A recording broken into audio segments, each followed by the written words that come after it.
I've never really bought into the whole idea of UFOs.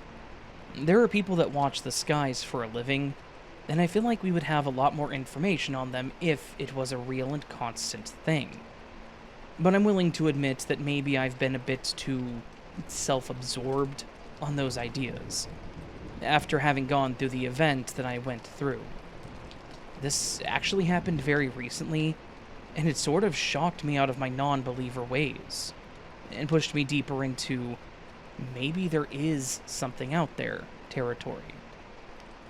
I was driving home from my sister's place in rural Idaho, pretty much middle of nowhere territory, which really feels like a cliche at this point. It's a scenic route, barely any traffic, especially after dark. The only light on the road is the moonlight and the stars in the sky, and I guess the occasional passing car, but again, that's rare.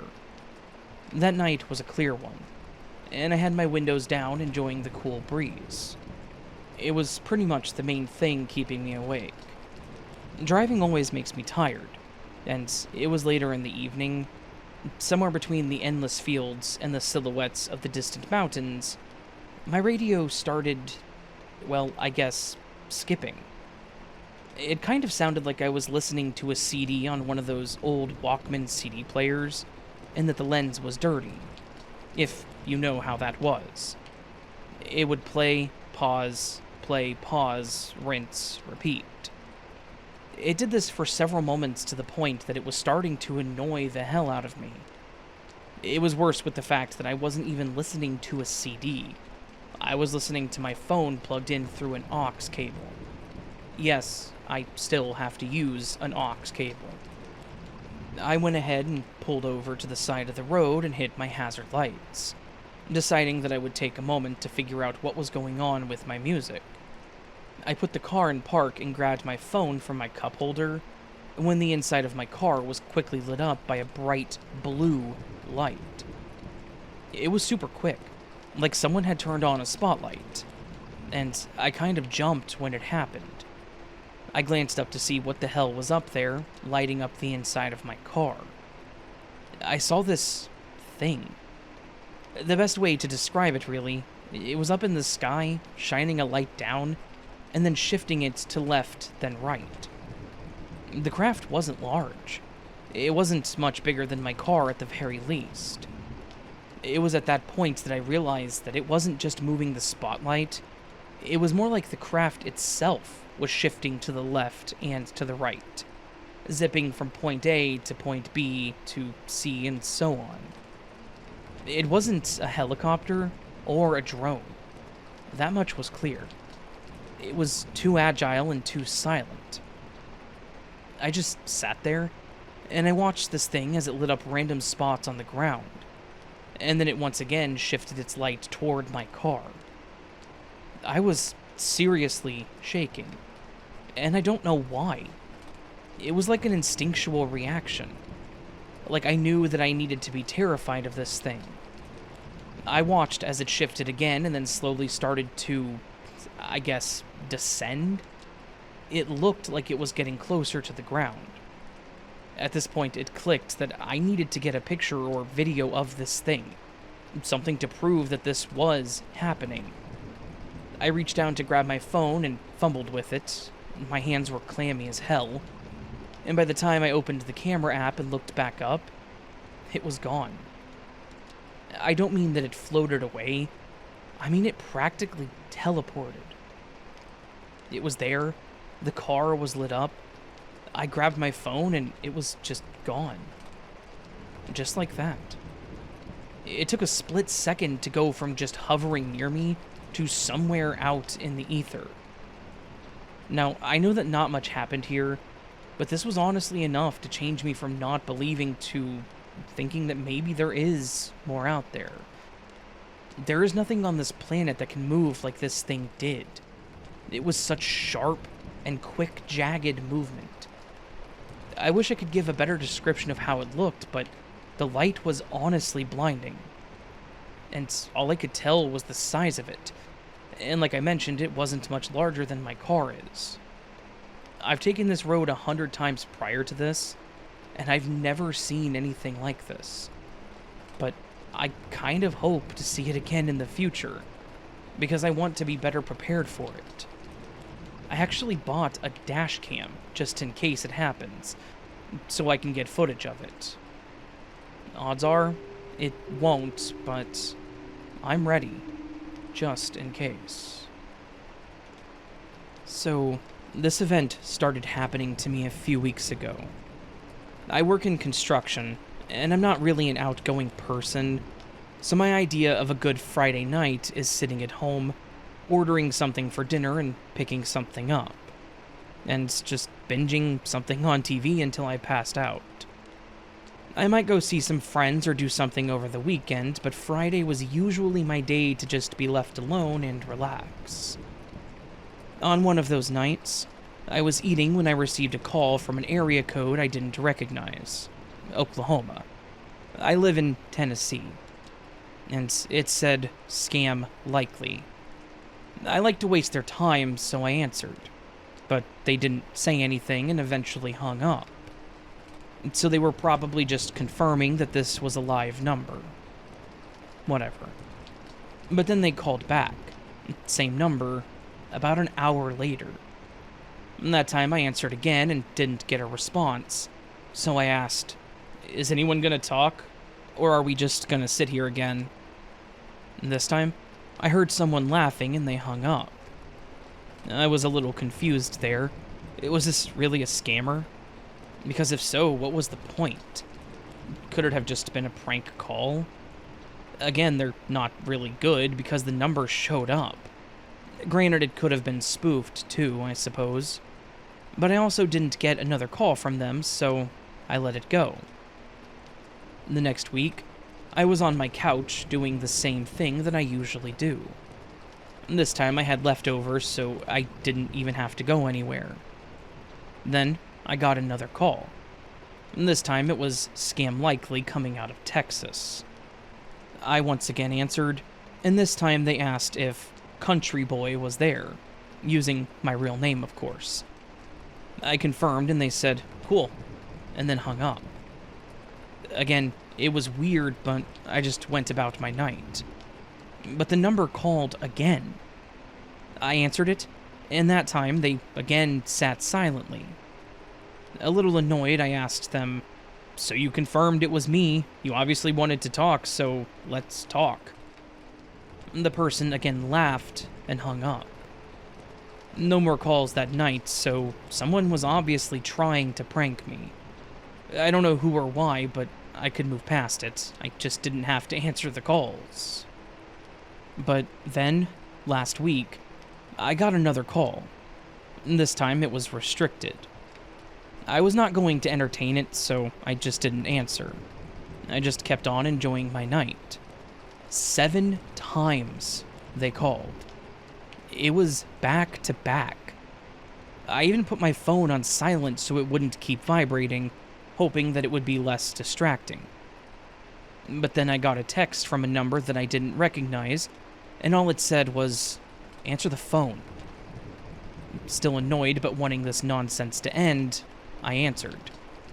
"What do you want?" I said, annoyed. "I can see you," the person said back in a teasing manner. This voice was different from the previous calls that I got. This person sounded like a woman. Again, I took it as a prank. I was alone in my apartment that was on the 2nd floor, so no one could obviously see me. So I just played along. "Yep, sure you can." "I see you, sitting on your couch, with your sandwich and beer." I was, in fact, doing just that. But big deal. Good guess, I thought to myself. Generic food item, generic drink, right? Then they said, "Also, those boxers are not flattering," and laughed. Again, I was sitting in my boxers. I was home alone, still weird, but I wasn't going to start freaking out. I just told them not to call back and hung up. I mumbled something, calling them a name, and tried to forget about it, but they then sent a text that said, "I'm not an asshole." that's what I had said under my breath before hanging up. And that got me thinking. How the hell did they know what I said? I could say maybe a good guess on the other things, even though the Boxer comments did kind of throw me off. But how did they know what I had said? I just sat on my couch, not really knowing how to take all this. Why was this all happening right now, and why me? Neither of the voices sounded familiar to me. I didn't know anyone in Oklahoma nor Texas.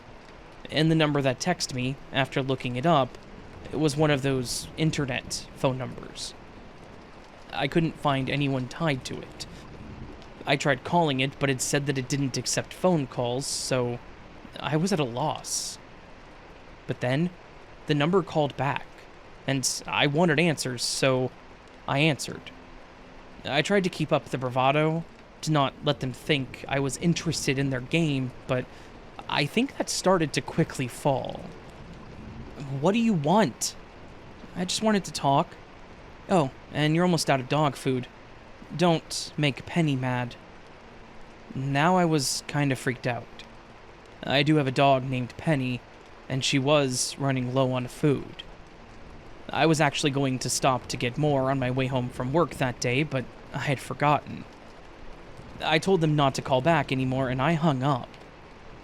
Unfortunately, the number was restricted, so I couldn't even block it. I again sat in my living room for a while before I finally decided to call the only person I could even think about pulling something like this. My ex. Our split was amicable. We were pretty different people, and while we thought it would work at first, we realized it wasn't going to. We stayed decent friends, though. We were together for about a year, so I knew her voice, and I knew the caller wasn't her. I also know that she had no reason to really prank me like this because there was no resentment, no anger. But I also know that she had a key to my place, she knew my dog, and sometimes she also enjoyed a Friday night in with me, so she knew what I did. But when I called her, the background was really loud, so I knew that she was at work. She was a bartender. I told her about what was happening, and I recognized the sincerity and genuine confusion in her voice. It only confirmed that it wasn't her. I even asked if she gave out my number to anyone, and told anyone about my dog, or anything, to someone that would try and mess with me, and again, she sounded genuine when she said it. I let her go and continued on with my confusing and frustrating nights. But they apparently were not done with me. I got one more text that just said, "knock knock." I ignored it until I got 2 more texts with the same thing. I wasn't going to entertain it anymore, so I ignored it and tried to play a game on my Xbox. But then there was a real knock on my door. I kept the game going, trying to keep the noise on, and slowly approached the door to look out the hole. There was no one there. I slowly unlocked the door and flung it open and just saw a small box at my door. Like hell was I going to open it. I left it there, locked the door again, and continued playing my game. It started to eat at me though, because, like most people would, I wanted to know what it was. But I was also worried that something dangerous could be in it. I didn't want to call the police. I didn't want to waste their time on me, whining about a prank call and a suspicious package. But then I thought about all of the other people in this building, and then realized how selfish this could be. So I called the police. I told them about the calls and the suspicious package at my door, and they said they would come right over. I waited for some time until I started hearing footsteps outside my door, so I got up to check. I saw the cops, so I opened the door to them talking to each other, but when I opened the door, at their feet was the box. But now it was sitting open, with a single bag of dog food in this box. One of the cops had a smirk on his face, like he thought the whole thing was funny. I reiterated what happened and explained that the box was closed. That's why I called them. However, they said that it was open when they arrived. Did someone really come back in that short amount of time to open the box? For what? To prove that it was harmless? I was irritated at this point, and when they asked me if I wanted it, I said no and told them to throw it in the dumpster out front. It matched the exact food that I got for Penny. I bought an expensive senior-specific food for her due to her age and some health issues, one that I got from a specific store. So how would they know? But I also wasn't willing to risk her life to feed her that bag in case it had been tampered with. After that, I went to bed, fed up and angry. I didn't get another call or text either. The next day, I looked into the numbers that called me and came to a dead end pretty quickly, as they were both internet numbers too. Traced to no one, so there was no way that I would ever get an answer to this. But I did buy a camera to put on my door. It's technically against my apartment lease, but at this point, I really don't give a damn. I was mad. I was freaked out, and I wanted to catch the asshole if they tried to do it again. Now, all I have to do is figure out how to check my place for possible hidden cameras, but the thought of even doing that makes me feel insane. And maybe that's what they were going for. But I'm honestly at a loss at this point. I just want to feel comfortable in my own place again, and until that happens, I guess that I just get to be paranoid.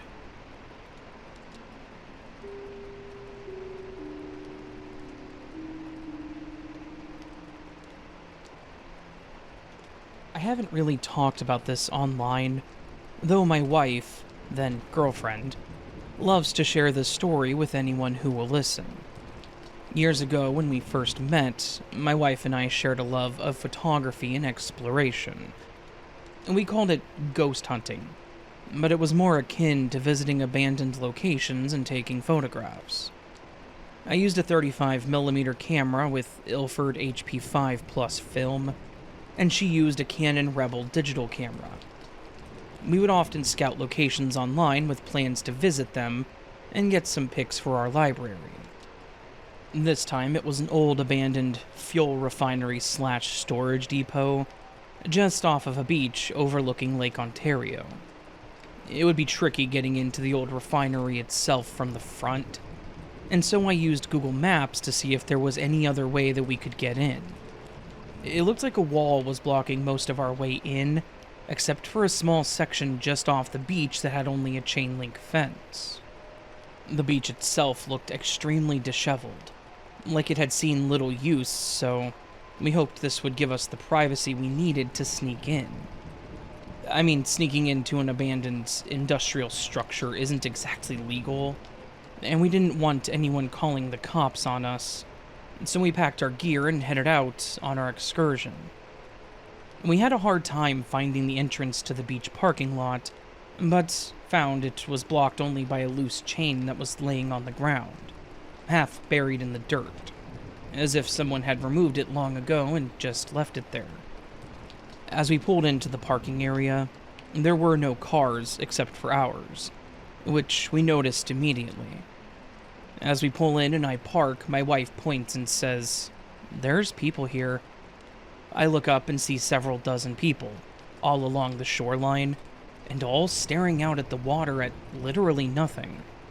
No ships, no planes, no boats of any kind. They're all just staring blankly. There was nothing particularly interesting about these people. They were all different age groups, from young adults to elderly, though there were no children, and all were dressed as you would expect people to dress.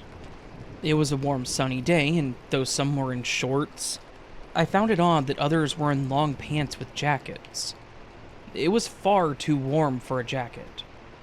What really struck me, though, was the confusion of how they got there. No cars, no bikes, nothing. And no place to park up on the street for at least a few kilometers. No houses nearby either, so locals? Maybe, but from where? Anyway, they're pretty much ignoring us as we sit in the car, contemplating whether to call the whole thing off, partially because of our need for privacy and partly because of how weird it was feeling. After a few minutes of deliberation, we decided to continue on with the plan, thinking that whatever they're doing, they're not interested in us. So we get out of the car, grabbing the cameras. No sooner do we close and lock our doors than every head turns and looks at us. I mean, every one of them. And there's a couple dozen of them, still facing the water, but their heads have turned to look in our direction. We froze for a second, looked at each other, just completely weirded out. It felt like a long time, but was probably only a minute or so, when they all just turned back to face the water, ignoring us again. At this point, we got together and, in whispers, were discussing what to do. All the while, we were watching these people who completely ignored us. Finally, after some back and forth, we decided to press on. However, we'd been to some far sketchier places in the past, though this was a new one. We walked along the beach to the section of the wall where the fence was, and found a gap to enter. This is when I noticed they were looking at us again. Every one of them. We paused and hesitated to enter. After a few minutes, they again turned away. So, trying to be sneaky, we ducked behind the wall to the fence. From where we were, I couldn't see all of them, but the half dozen or so that I did see had turned their heads toward us. Not moving their bodies, just their heads. It just seemed that every time we moved, that's when they would look at us. We were committed and decided to get in, take our pics quickly, and then get out. The time we spent in the refinery couldn't have been longer than 15 minutes. We'd planned for an hour or more originally, but the strangeness being what it was, we knew this had to be a short one. As we climbed back through the gap in the fence, the first thing that caught me was that there was nobody in sight. I stopped my wife and told her this as we hesitated before passing the wall. We looked out slowly, trying to not call attention to ourselves. As we passed the wall, the entire place was in view. Not a freaking person there. Nobody. Even stranger, it looked like nobody had ever even been there. At least for a long time. Now, I didn't make any close inspection of the area, but the sand looked undisturbed. There were footprints, but not enough for several dozen people. And they didn't look new. You know how a beach's sand can look dry on the surface? But if you kick into it, darker, wet sand underneath shows? There was none of that. Just a few small dunes of dry-blown sand. It was eerie as hell. The only noise were the distant cars on the road. After this, we hurried back to our car. Not running, really, but definitely not taking time to enjoy a day at the beach. Not that there was much to enjoy there. We will never forget that place, and how truly freaky it was.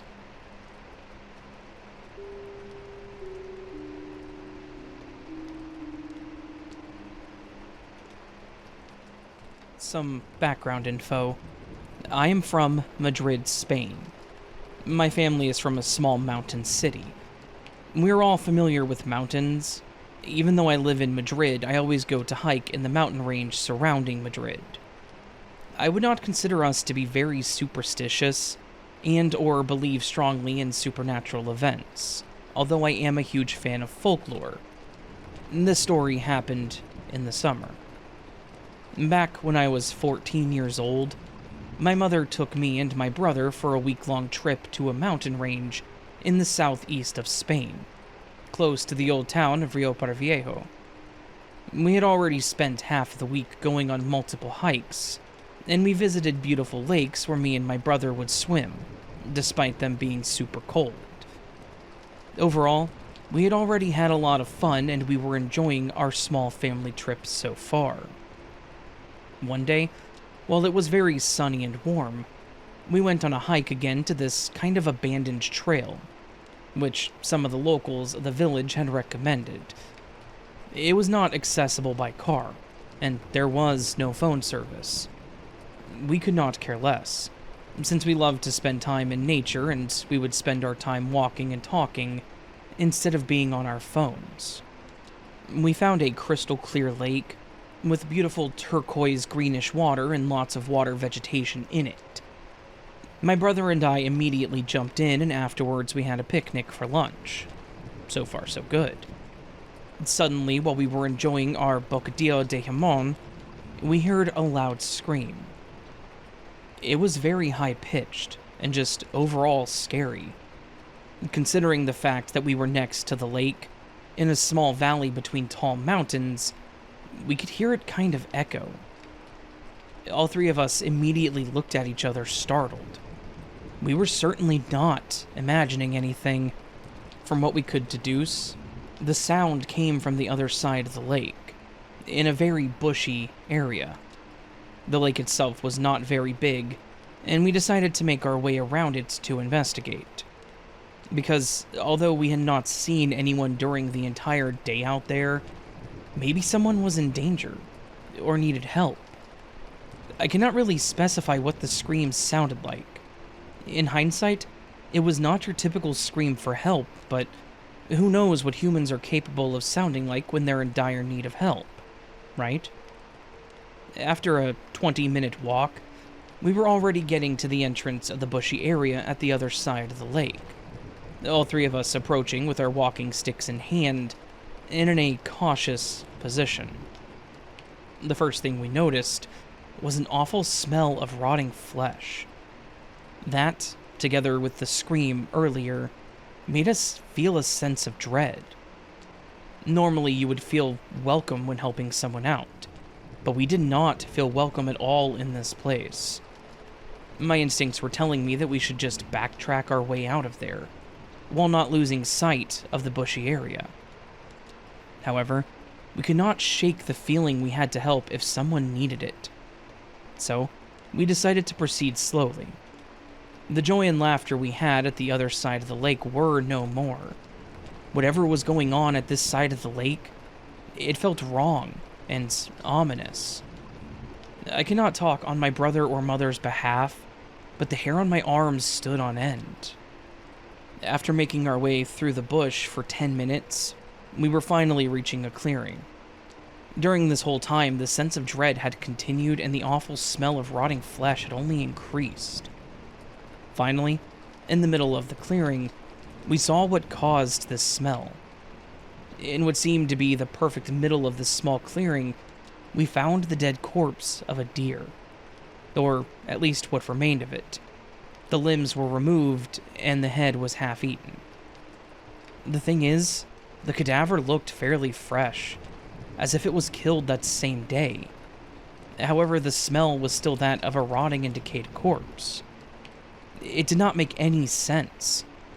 We checked for footprints or dung in the clearing, but did not find anything.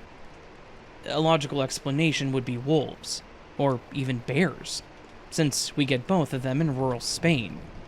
However, the missing footprints and the way of how this deer was torn apart makes it seem almost unnatural. After we checked the surroundings, we left as quickly as possible. On our way back, we did not stop to rest at the lake, or anything. We just wanted to get out of there as quickly as possible. When we were leaving the valley behind us, halfway up one of the surrounding mountains, we heard another scream, similar to the first one. However, this time we did not feel the urgency to check if someone needed help. Instead, we paced up our speed and did not go back. Somewhere in the evening, when we finally had made it back to our village, we went for dinner at a small old bar in the picturesque town square. We talked to some of the elder people from the village about our experience with their abandoned trail. They told us that, apparently, we had somehow taken a wrong turn on the trail, since it was not very clear, and that this was the reason we ended up at the valley with the lake. They also told us that a few centuries back, during the Spanish Inquisition, the local townspeople had gone to that valley because of a so-called witch that lived there, and set her house on fire, killing the poor woman. Since then, the locals never hike close to the lake or its surroundings in the valley. A couple of days later, we left to go back home, but we've never been able to shake the feeling of dread we experienced that day. Again, we are not superstitious, or big believers of the supernatural, but what happened on that day was definitely weird.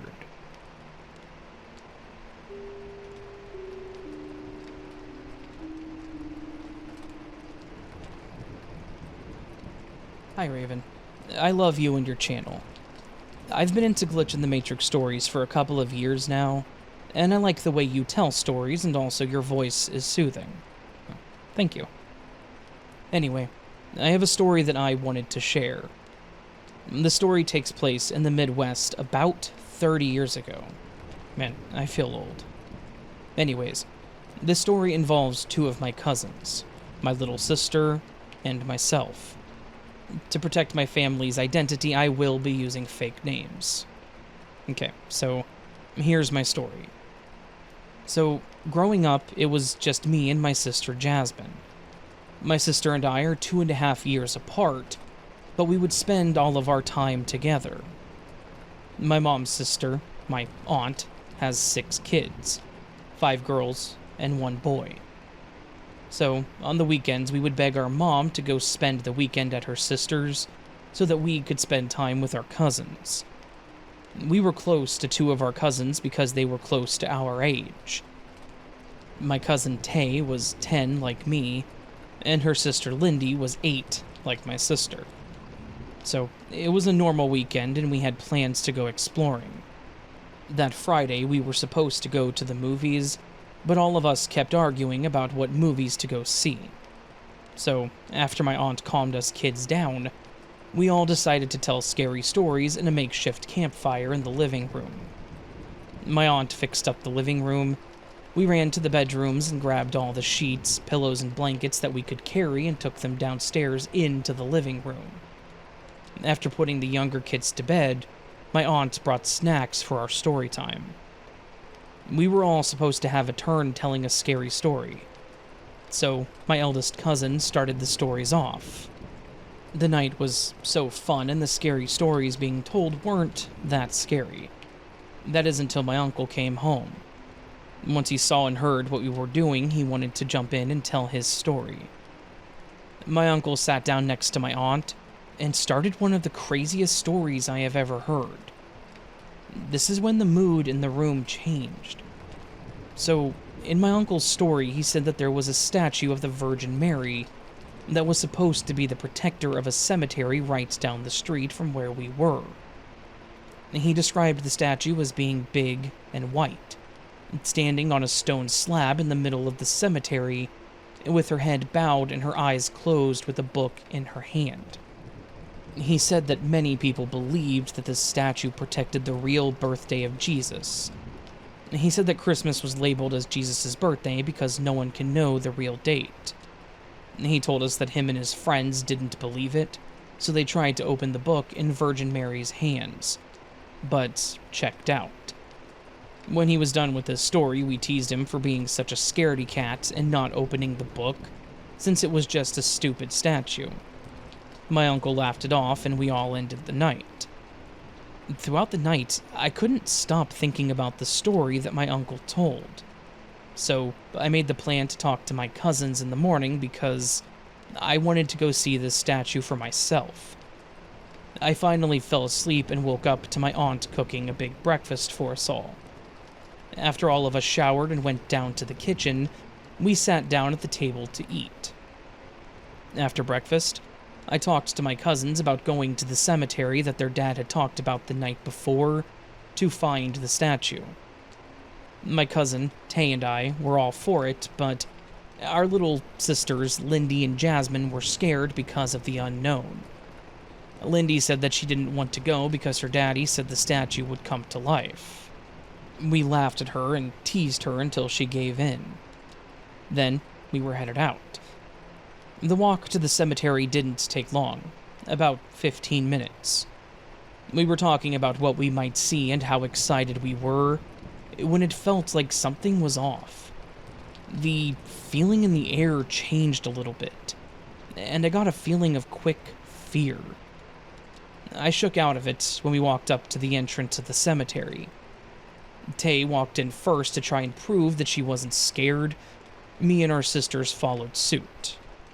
So, everyone knows how creepy a cemetery can be, but we knew that the park we always went to was on the other side of this cemetery. So all we had to do was get on the other side. The cemetery was pretty big, so it took some time to find the middle of it. My little cousin, Lindy, saw the statue first and sprinted straight to it. Since she was the youngest of us four, we couldn't lose her, so we chased behind her. We all finally stopped running when we caught up to Lindy right in front of the Virgin Mary statue. Being a little kid, looking at how big this statue was to us, it completely intimidated me a little. The statue was big and white, just like my uncle had described. She was standing on a big slab of concrete. She looked like one of those small statues of her with the blue garments on. Her head was bowed and her arms were stretched out with palms up, with the book hiding Jesus' true birthday resting in the palm of her hands. The book looked like a big dictionary, but it wasn't made of stone like the rest of the statue. It looked like any other regular book. There was a little plaque at the bottom of the statue that read, "Here stands Virgin Mary. She is the protector of this cemetery and the protector of the most kept secret in history, the true birthday of Jesus Christ. This date is sacred and protected, and shall not be seen by the common man until thy Father allows. Do not open this book, as you and your bloodline will be damned." So, we all stared at the statue for a good minute before Tay asked who was going to be the one to try and open the book. Jasmine was young, but not stupid. She protested, saying it said not to open the book, but we're here now. The rest of us wanted to see what would happen. So, my cousin Lindy volunteered to open the book. We had to hoist her up because she was too small to reach the book on her own, and this is when things got crazy. While lifting my cousin up to the statue to open the book, the sky started to darken, like a storm was coming, and there was a cool breeze that flowed through. I don't know if I mentioned, but it was a beautiful sunny summer day when this all took place. It felt like time slowed down in that moment.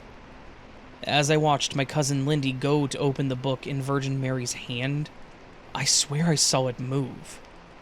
I closed my eyes really tight and thought, no, you did not just see that statue move. I opened my eyes up and stared back at the statue. What I saw shocked me to my core. Virgin Mary did move. Her head was bent down when we got to her statue with her eyes closed, hands open with the book in her hands.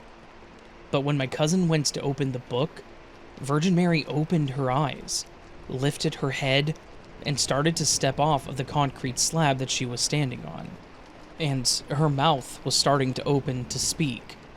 But before we could hear what she said, we were screaming and taking off running out of the cemetery. When we got out of the cemetery, we realized that we left my little cousin Lindy, the one who had tried to open the book. We were freaking out because we left her, but we didn't want to go back since we all saw that statue come to life. But we knew we had to go back and find her.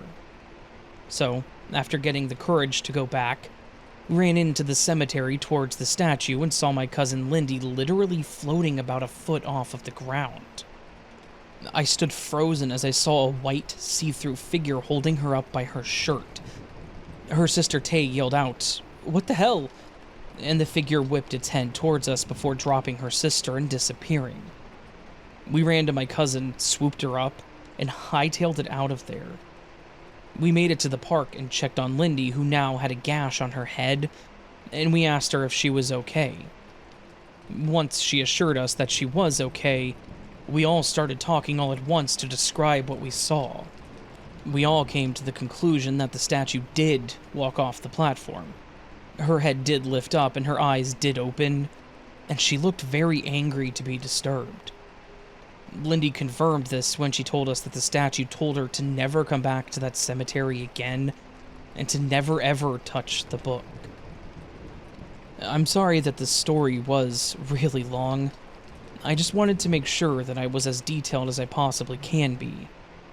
I wasn't sure what kind of story this would be, if it would be paranormal or a glitch in the Matrix story, but I wanted to share it to see if anyone else had any type of experiences like this.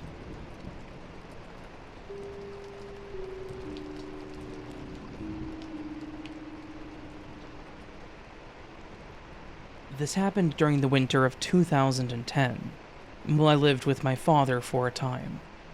I worked as the night auditor at a hotel near the airport, which meant that I worked the midnight shift and would come home and sleep during the day. This day was no different, except that my dad wasn't at the house when I got home from work at 7 a.m. He was already at work for an early morning to afternoon shift, and wouldn't be home until after 3 p.m.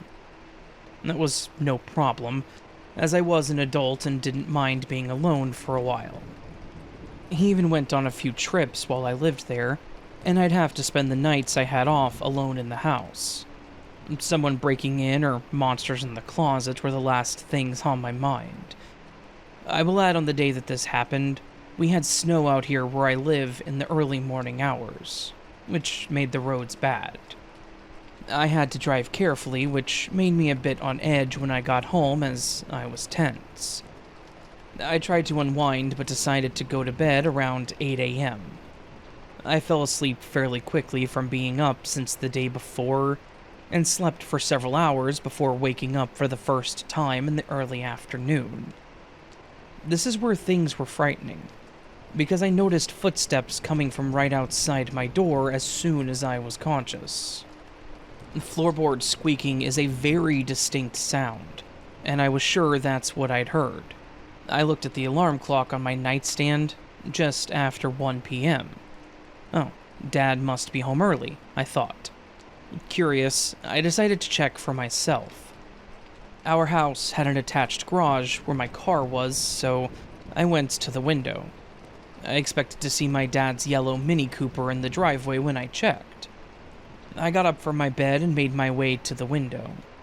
I could tell the snow from where I stood, but the ground was still wet. The sky was still overcast, though. I got to the window, looked down, and immediately my heart stopped.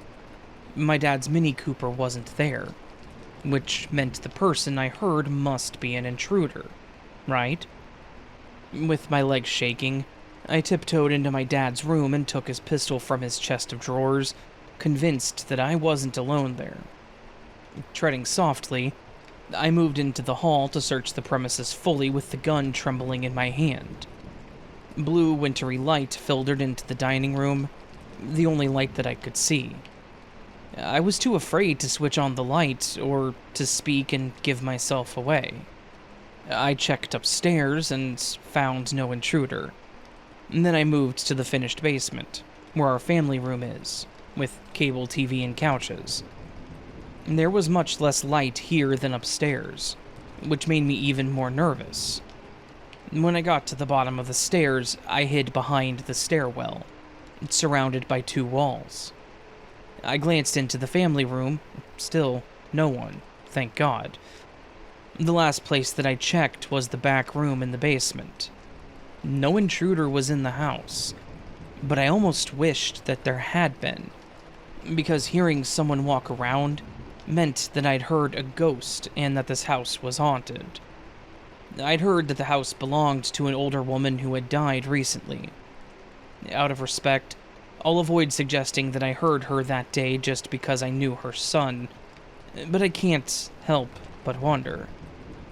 I mentioned this incident to my dad later the same day, and he admitted that sometimes, at night, it sounded like someone was walking around when he knew I wasn't there, but at work. If he also heard these disembodied footsteps, that meant that it wasn't just my imagination, right?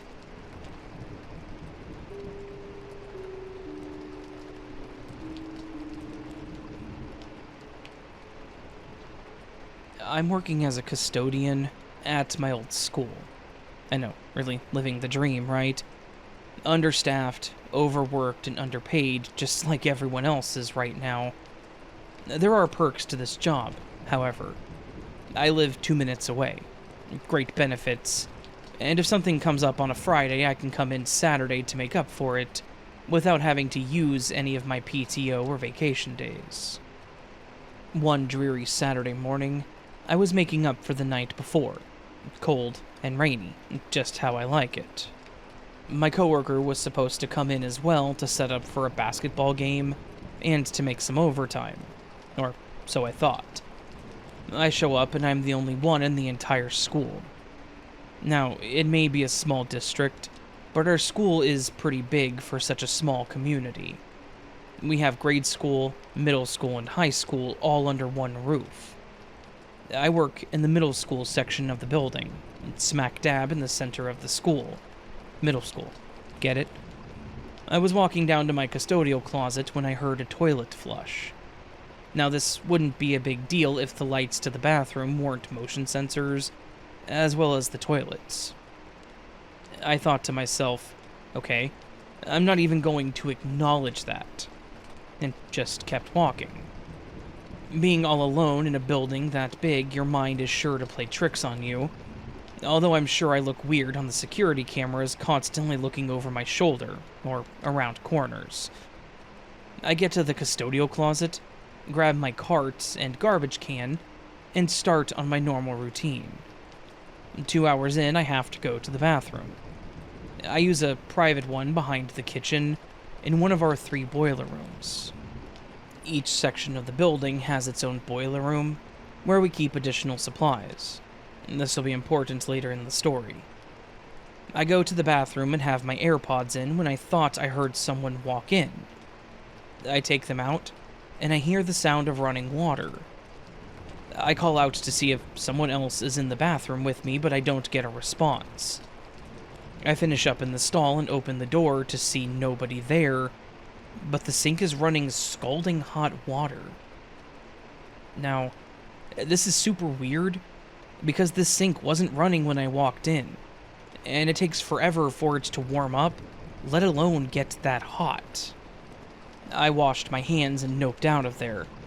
Everything else went without incident, up until my last 2 hours. We hold off on cleaning the restrooms for last, for obvious reasons. You don't want to clean them just to have someone come in and trash it again. I was restocking the paper towel dispensers when I realized I was out of paper towels to put in them, so I head over to the boiler room in the grade school section of the building.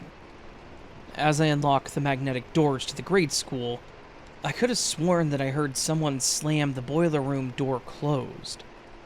I thought to myself, I knew it was my coworker messing around with me. And I walked over to the door that just slammed shut, only to open it, and inside the lights were off. I turned the lights on and looked around. There was no sign of anybody being in there since last night. There is a door that leads outside to the district office with a small window in it. At this point, I'm on edge and praying that if I walk over to it, I'll see my coworker outside laughing at me. I inch my way over to the window and see nobody outside. As I'm looking out of the window pondering just what the hell is happening, I hear a loud bang behind me.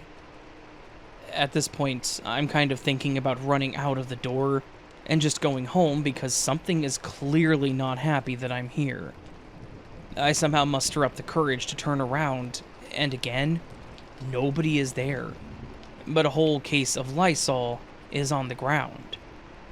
Now, you're probably thinking, okay, so it's slid off, but no.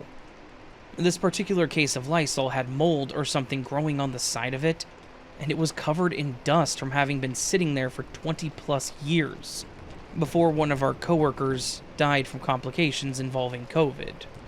We called it his case, but out of respect, I won't name their name. I inspect a little further on the top shelf to see if it did in fact slide off. There were no slide marks.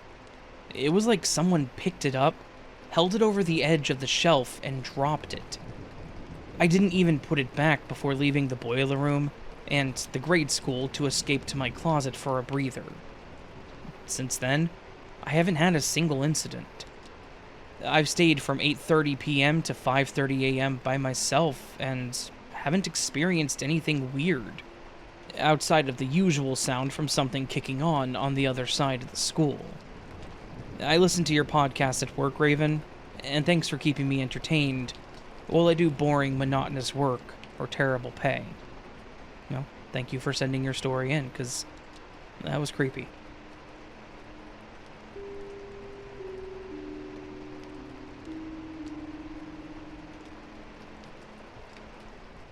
I've been putting off writing this for a while now, but I finally have a chance to gather my thoughts. So, here it goes. I, 32-year-old female, have experienced sleep paralysis almost as far back as I can remember, with the earliest occurrence happening when I was about 8 years old. I had a dream where I was running around outside of my front yard, and I lay down on the rail of our porch to catch my breath. It was a concrete porch, sturdy enough for people to sit on and just wide enough for me to lay on. In my dream, I closed my eyes, and after a few seconds, I heard my grandpa calling for me to come inside. When I tried to get up, I just couldn't. I couldn't open my eyes, I couldn't move, and that's when the panic started to set in. I tried to scream for help, but of course I couldn't do that either. I finally snapped out of it and woke up in my bed with my heart beating out of my chest. That would be terrifying for anyone, let alone an 8-year-old girl. Little did I know that this was the first of many of these experiences. I want to say it happens randomly, and somewhat sporadically. I can go weeks or months without an episode, and then out of nowhere it'll start up again, once or twice a week, or even 2 or 3 times in one night. However, I have noticed that it tends to happen more often when I'm under a lot of stress. It happened a lot in high school, about once a week, and again when I started working 2 jobs. It's happened so much that I've grown somewhat accustomed to it, and for the most part I can calm myself down by counting down from 10, or praying when it gets too overwhelming, which is kind of ironic or hypocritical, because I'm agnostic and borderline atheist, but I digress. The best solution I've found is to just have someone else wake me up, but when I tell whomever it is that's sleeping in the same room as me to do so, I met with the old wives' tale that you should never wake a sleepwalker. I have to explain to them that I don't sleepwalk. I don't even move. I can't move. And it's terrifying. It's hard to describe the feeling to someone who has never been through it, though I don't wish it upon anyone. Let me clarify that there are a couple different types of sleep paralysis that I myself experience. Not sure if this is common with others, but here's what happens to me. The first one is just your run-of-the-mill sleep paralysis where I can't move, speak, and it's sometimes hard to breathe. It's not always a nightmare or a regular dream. Sometimes I'm just coming out of sleep and realize that I'm awake, but my body does not respond. I usually panic for a bit, and then start counting and trying to control my breathing. If that doesn't work, then I panic again and start trying to scream for help until someone nudges me, or I just wait it out until I come to. I shared a room for a while, and my roommate would hear my muffled cries for help, but because I couldn't fully open my mouth, it would sound like a breathy, "help." They'd usually just gently nudge me awake and I would be fine. I live with my fiancé now, and at first he too was a bit skeptical when I told him about it, but about a month after he moved in, he saw it firsthand. He's a pretty heavy sleeper, but now he knows to wake me if he happens to hear me struggling. The second type is the one that I hate the most: sleep paralysis hallucinations. This has, thankfully, only happened a handful of times, but it's 10 times more scary. It's often referred to as the sleep paralysis demon because people tend to see or feel a dark presence during an episode. It feels like someone or something is pinning me down, and I can't breathe. Other times I can hear multiple voices in the distance. I can't always make out what is said because they're all talking at once, but they tend to sound angry or distressed. Sometimes, those auditory hallucinations seem to be real conversation that people are having. It's kind of like I'm astral projecting, but instead of going to a place, I'm hearing it. Sometimes it's a mixture of both the pinning and the voices, which is the absolute worst. I don't have a history of mental health disorders in my family, and I do not hear these voices when I'm awake. But this is why I'm writing to you, Raven, because when this happens, it doesn't feel like a dream. It feels terrifyingly real. I want to share my scariest experience to see if your listeners can confirm whether it is just a bad dream or something else. One evening, I was visiting my mom after work. I had worked a 10-hour shift and was pretty tired, so I decided to take a nap in my old room. This room has a door that leads to the side of the house. If you follow the house all the way down, you'll reach the backyard. My mom likes to air dry her clothes outside, so she uses this door often because it's closer to the laundry room. Anyway, I'm laying on my old bed and my mom passes through with a load of damp laundry. She exits.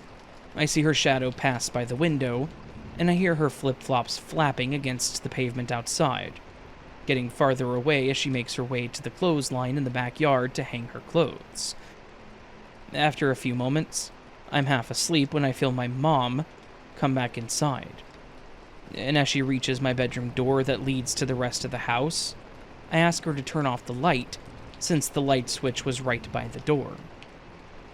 My eyes were still closed, but I feel her stop by the light switch, thinking she's going to turn it off. But the light stays on. I open my eyes slightly as I start to say again, "Mom, can you please turn off the..." But instead of my mom, I see a tall, dark figure. It doesn't have a defined shape. It just seemed like a shadow in the shape of a person. When I realized that that is definitely not my mother, I freaked. I was in shock. I couldn't move. I had my eyes wide open, terrified, just looking at this figure standing by the doorway. And it seemed to be looking in my direction. When it noticed me looking at it, it flew over me. I saw this black cloud just fly above my face and through the wall behind me. I'm hyperventilating at this point, and that's when I hear my mom's footsteps flapping back this way. She walks in and sees me having a full-blown panic attack. She hugs me, and I tell her that I was just having a bad dream. I didn't want her to worry about me or think that I was crazy. If I told her that the shadow figure was in her house, or lecture me about not going to church enough. This was by far the scariest sleep paralysis episode I have ever experienced, and it sticks out because it felt so real. It happened about 5 years ago, but it still makes me question my reality every time I think about it.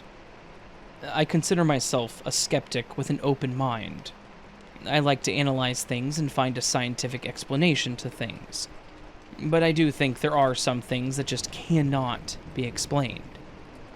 I'm not a big believer in the supernatural, nor do I subscribe to any formal religion, even though I was raised Catholic. But those few times that my sleep paralysis gets really bad, and none of my calming techniques have worked, I pray. And that doesn't always work at snapping me out of it, but it doesn't hurt to try just in case it is something more sinister. If anyone has any advice to help with sleep paralysis, I'm all ears. Thank you.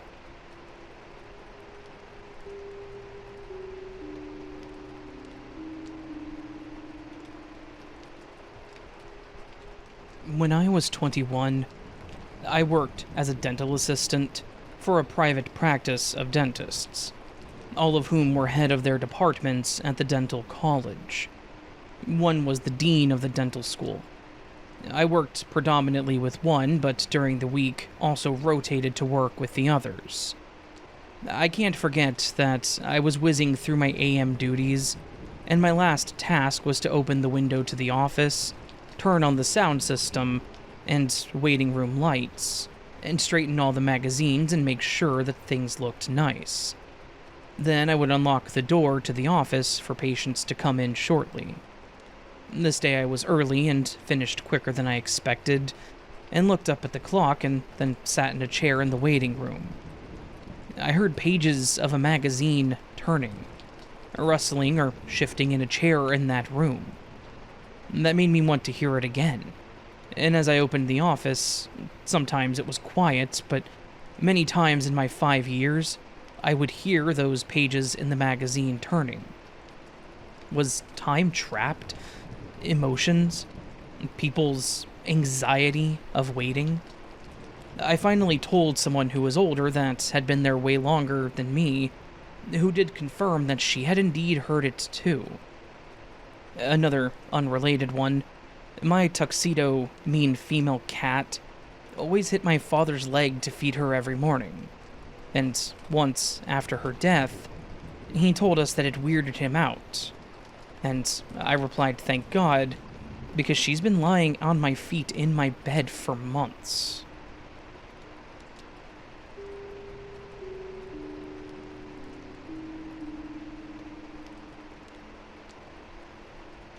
My friend sent me an insane text out of nowhere.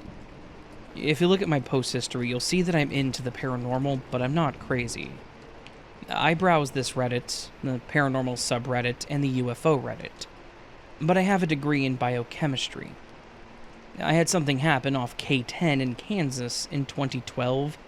I saw a giant UAP, which basically cemented to me that no one knows what's going on, and UAP humanoids are real. Anyways, my friend, who is ex-military and was honorably discharged and has been in combat, sent me an insane text yesterday morning. I'm going to post it verbatim. Bro, I'm not sure what the hell I just saw, but it's not something I've ever seen before anywhere. Not in real life, TV, games, or anything.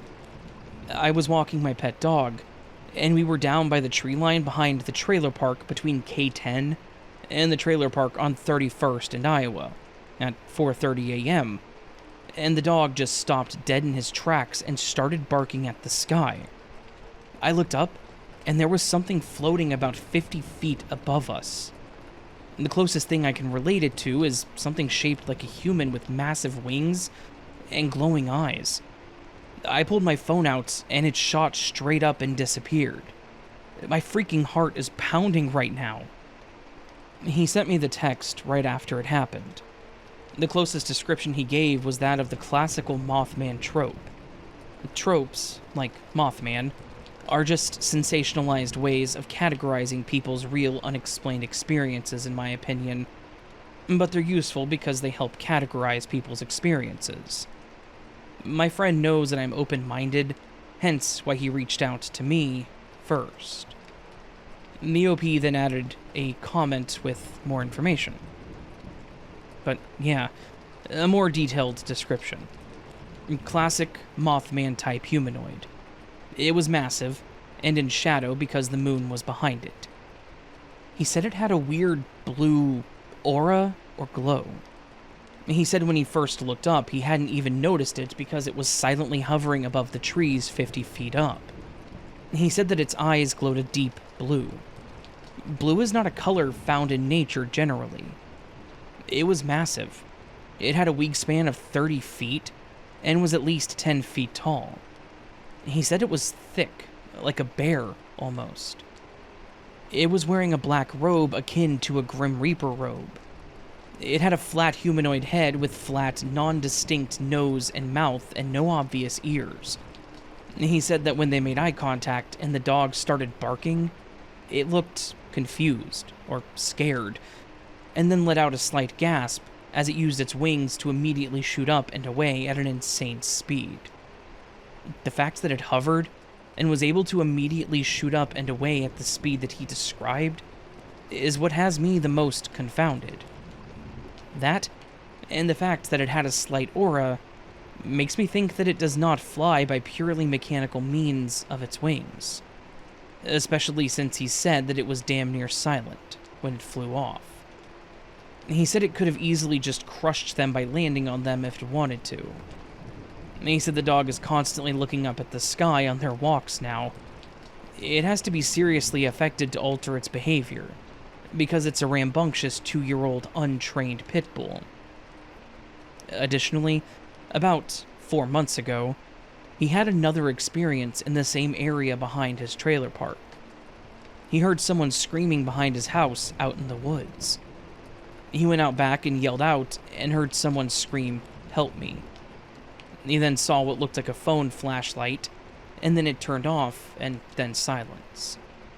He said that he thought it was some kids pranking him or something, but he was creeped out and didn't go to check it out, because it was nighttime both times. He didn't necessarily chalk it up to anything paranormal at all when he told me the story, but I definitely assumed the worst, because I've trolled these Reddits forever, and I've heard of anecdotes that sound straight out of a horror movie.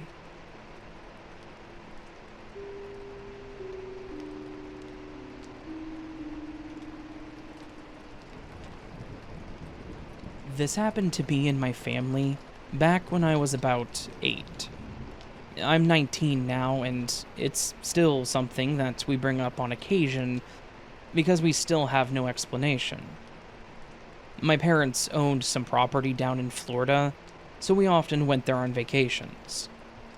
As a kid, it was always exciting because it was away from home. We were allowed to go swimming basically any time that we wanted because of how close we were to the beach. My parents also hardly worked while we were there, so it was nice to actually spend time with them. The place that they owned was part of a small neighborhood. All the houses looked the exact same, and the road went in an almost U shape. Surrounding the block was also a walking trail, so we often saw people walking and jogging, or even walking their dogs along it. Sometimes my 2 older brothers and I would race on the section in the back of the house. So, on this particular summer, we went down there and were playing in the tiny backyard. I don't remember what the game really entailed, something we all just made up, I'm sure, but then I saw a guy that was walking the path. At the time, he just looked over at us and kept walking, so the experience was insignificant. But what made it then stand out for me was that shortly later, I saw the same guy walking in the opposite direction, back towards us. The path looped, so it was unusual to see someone walking it and turn around, instead of looping around. It wasn't uncommon, and I'm sure some people just walked sections of the path, so it stood out to me. But it certainly wasn't suspicious to my little self. What I did find odd, though, was when he stopped on the path behind our place. There was no fence, so he could have just walked right up to us if he wanted to. But he didn't. He just stood there on the path, both hands in the pocket of his jacket, which was odd since it was the middle of summer in Florida, and he stared at us. I tried to ignore it at first, but I was also a pretty shy kid, especially around adults that I didn't know. But after several long minutes of him watching us, I pointed him out to my brothers, and they both looked over at him too. Now, with 3 kids looking at him, he continued to stare back.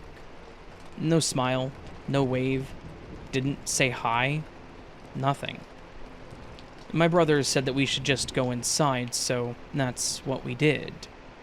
They mentioned the guy to my parents, but when they looked out the back door and didn't see him, they just shrugged it off and said he was probably just walking and stopped to watch us play. Sure, it could have been innocent, but now, as an adult myself, a grown man watching us play was not right with me. A few days later, I hadn't been feeling good.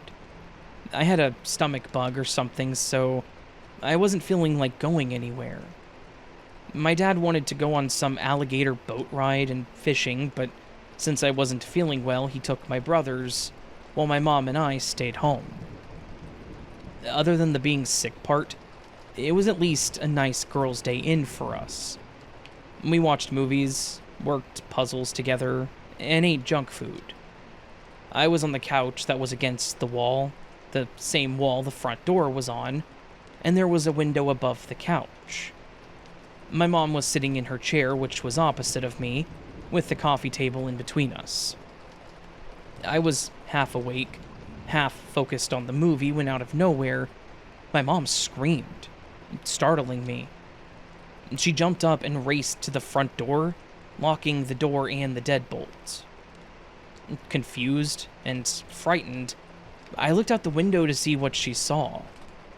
The man on the path from the other day was now on our little patio, pacing back and forth. He looked up a few times at me, and I could see his mouth moving. I could tell he was talking, but I couldn't quite make out what he was saying.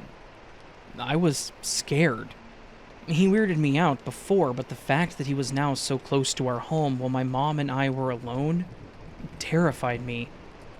My mom shouted at me to shut the curtains while she grabbed her phone to call my dad. I heard her talking to him about it. I told her it was the same guy from the other day. They continued to talk, my mom explaining what the guy was doing. I don't know why they didn't call the cops, to be honest, but my mom would just shout over me to stay out of the window while also trying to keep me calm. I was scared, but I kept trying to look at the guy to see what he was doing. He was progressively getting louder and maybe angrier because he would slam his fist into his face and then look like he was screaming at the world. My parents hardly ever fought. If they did, it was pretty tame. Maybe a few annoyed words, but they always kept their cool around us kids. This was probably one of the first times I'd actually seen an adult so angry, so it terrified me even more. Thankfully, my dad had decided to go fishing first, so they weren't that far away, versus if they would have gone on the boat ride first. Maybe that's why my mom decided to wait on my dad instead of calling the cops. I don't know. After what felt like forever, I heard someone shouting and looked out the window again to see my dad approaching this guy. Again, I had never seen my dad the way he was that day. He was terrifying. He was not a small man, but I never saw him as anything close to scary. My dad approached the man, and he was already red from the sun, covered in mud and grass, and he looked pissed. He started shouting at him, and the guy said something a lot quieter. From there was a small scuffle, my dad wrestling the guy to the ground. My mom opened the door and started shouting too, and I started crying. My dad then told my mom to call the police as he stayed on the guy's back, holding him down. My brothers were in the Jeep the whole time and finally came into the house through the back door. I still wanted to know what was happening, so with both of my parents outside with the doors closed, I cracked the window open. I probably should have listened to my mom and stayed away. I heard the man's rambling. He kept saying the same thing over and over again. He said that he came for me. He said he needed to save the little girl, that I was chosen, and that I had a bigger purpose in life.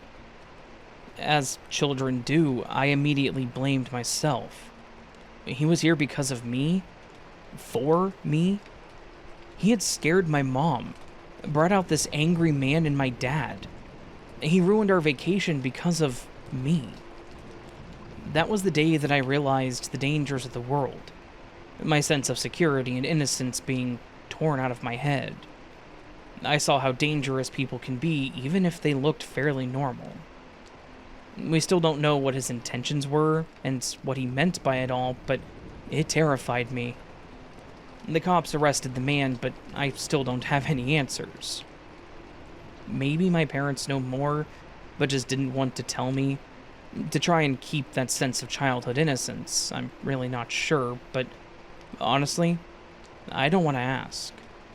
I'd rather just leave it where it is and know that everyone's intentions may not be pure.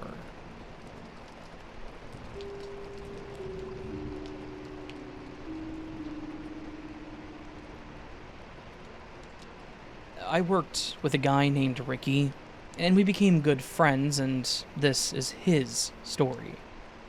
Ricky's neighbor was in Louisville, Kentucky, right across from a very old cemetery. The tall monument stood behind an old iron-spiked fence. Across a two-lane road was his long row of houses, and there was an entire neighborhood behind it.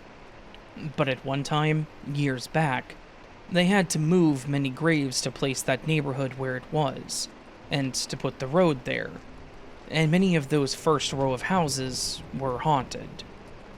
His parents moved there as a young couple. He was their first child and was in his bedroom with a little matchbox car. He was lying on his back on his bed and had his leg bent and was rolling the car over the steep hill of his knee quietly. His mom was just in the other bedroom making the bed when she heard a thunderous boom. She raced into his room, fearing that something had fallen on him. There he was, his mouth open as he pointed to his closet. "It just slammed closed, Mommy." And it was a very heavy, sliding closet door. Also, in that house was an old wooden cabinet that a kid could fit into. Around Christmas, it always knocks. Kids used to hide in such cabinets and either suffocate and get locked in, or hide in it with little oxygen to go to sleep and suffocate. So, had a kid suffocated in that one? Who knows? When they moved way across town years later, Ricky asked his mom why they bought that old knocking cabinet. Well, it actually still knocks around Christmas.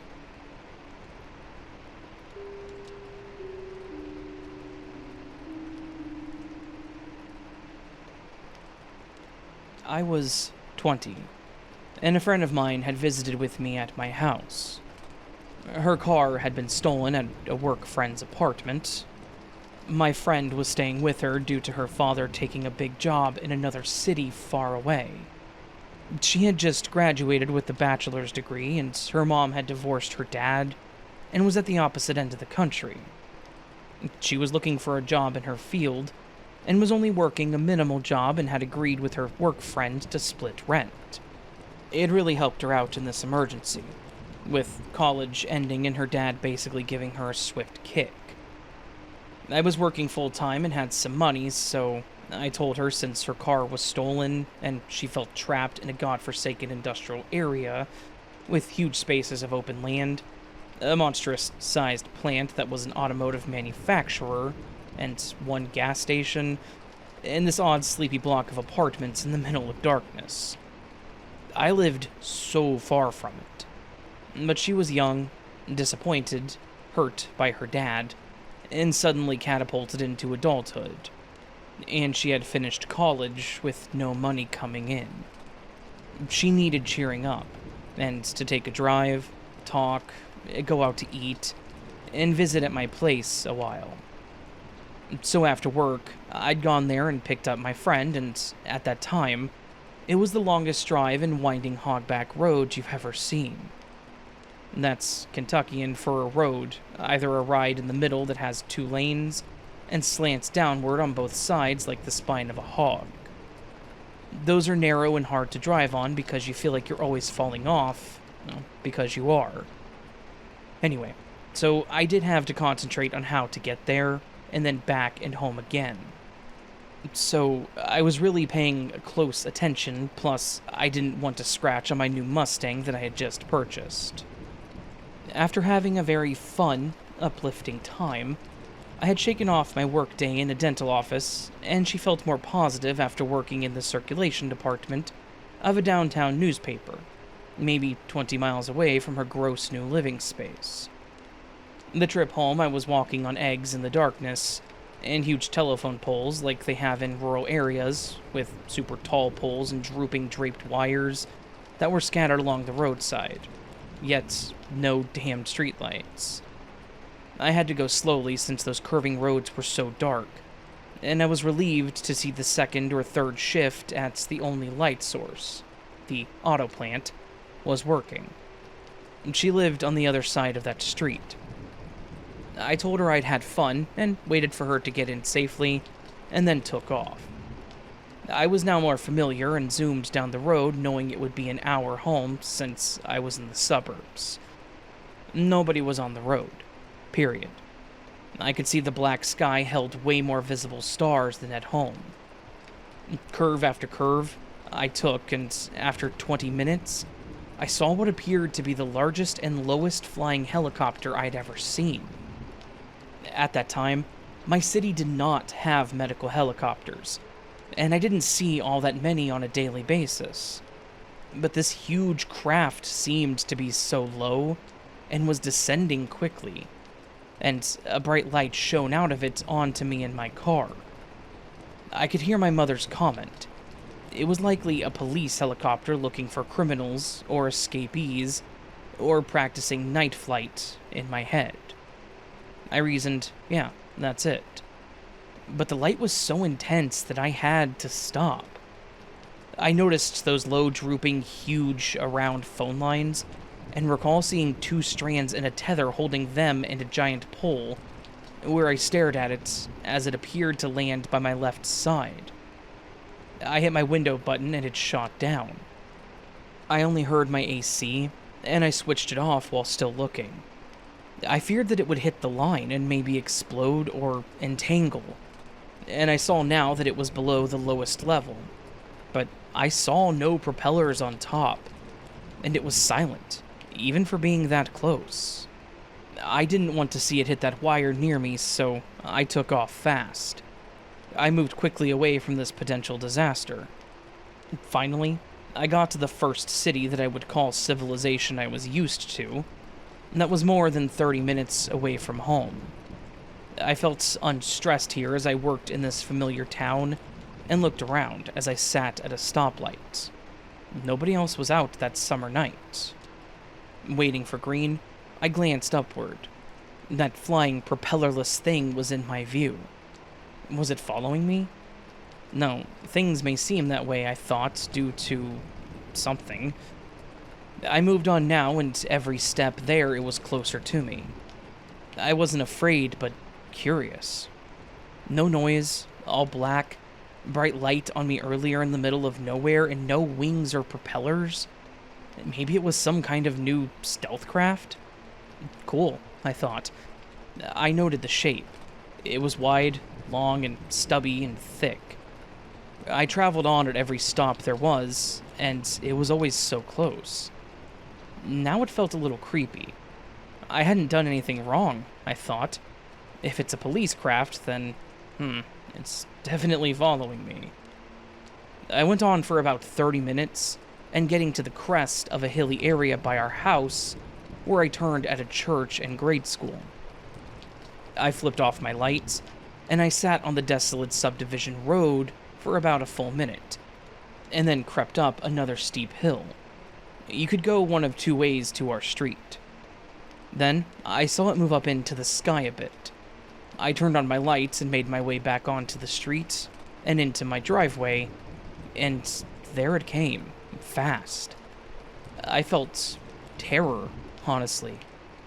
I have a half an acre lot, and the backyard was long, and I could see up in the sky where it was. And in a millisecond, I saw it change into the shape of a period in a sentence, and then it became bright as a star and then disappeared. I ran into our house, locking up fast, and into my parents' bedroom. I woke them saying that I was home and what I'd saw, and my mother said that it was probably a police helicopter looking for someone way out there. No. We talked about it. I then had a long, thoughtful shower and washed my long hair and mused over it. Finally finishing up, and I went to bed still feeling confused and eerie. This part is the weirdest part to me, but I think that I might have dreamed this. I see nothing, but I hear a voice that's only in my mind. What is your name? I didn't want to answer, but was polite. I said my first name. I was then asked my full name, so I gave it my middle and last. No, you have another name. But I didn't. Another name? Well, I am Catholic. I have a confirmation name, Catherine. It was as if it already knew that. A nickname?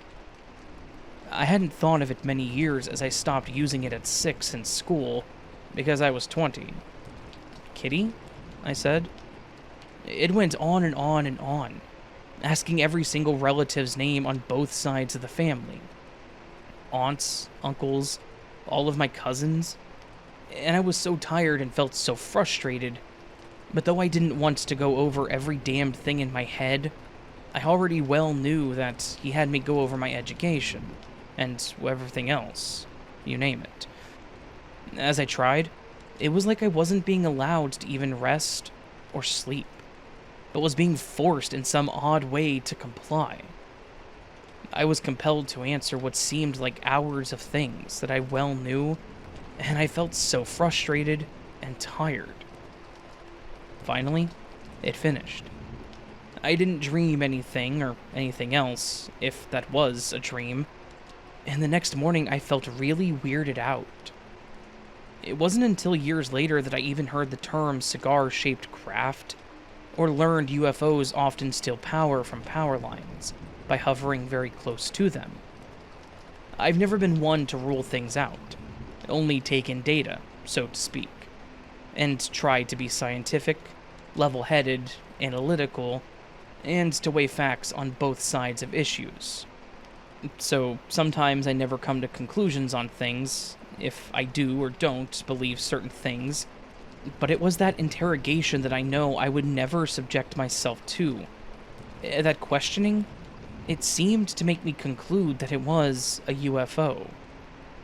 It's okay if it was or wasn't, but I really think it was.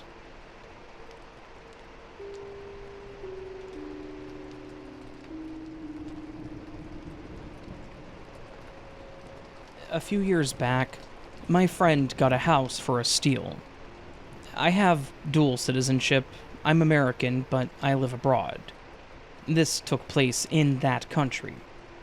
And the reason the house was so cheap was because it was all but ready to be bulldozed. It needed a lot of work, and he was good at fixing things up himself, so he wanted to challenge himself. Me and a few of our friends agreed to help him out, though, and we made a bit of a trip out of it. We brought sleeping bags and tents, as it was a distance for a few of us to get to, and camped out in his backyard. There were 4 of us total, including the homeowner that started working on this. We started working on some of the minor things to get them out of the way first, but then we noticed a pretty bad-looking spot in the ceiling. However, based on the house, there was an attic, so I knew we needed to check it out too, instead of going straight to the roof. We searched for a bit to find the entry to the attic, which you would think would be pretty easy, except it had been painted over, so we missed it a few times. Once we found it, we scraped away the paint, only to realize it was plastered over too. We removed all of that, knowing that the ceilings needed some attention anyways, but then we couldn't even access the drop-down ladder because it had been nailed shut. There was a thin board going across it too. So we ripped all of that out, and joked about why someone would go through all of this effort to close off an attic. Finally, we got through, and we were able to get the door open and the ladder down. Once we got up there, we could see that it definitely hadn't been touched in many years. There were a few inches of dust on everything.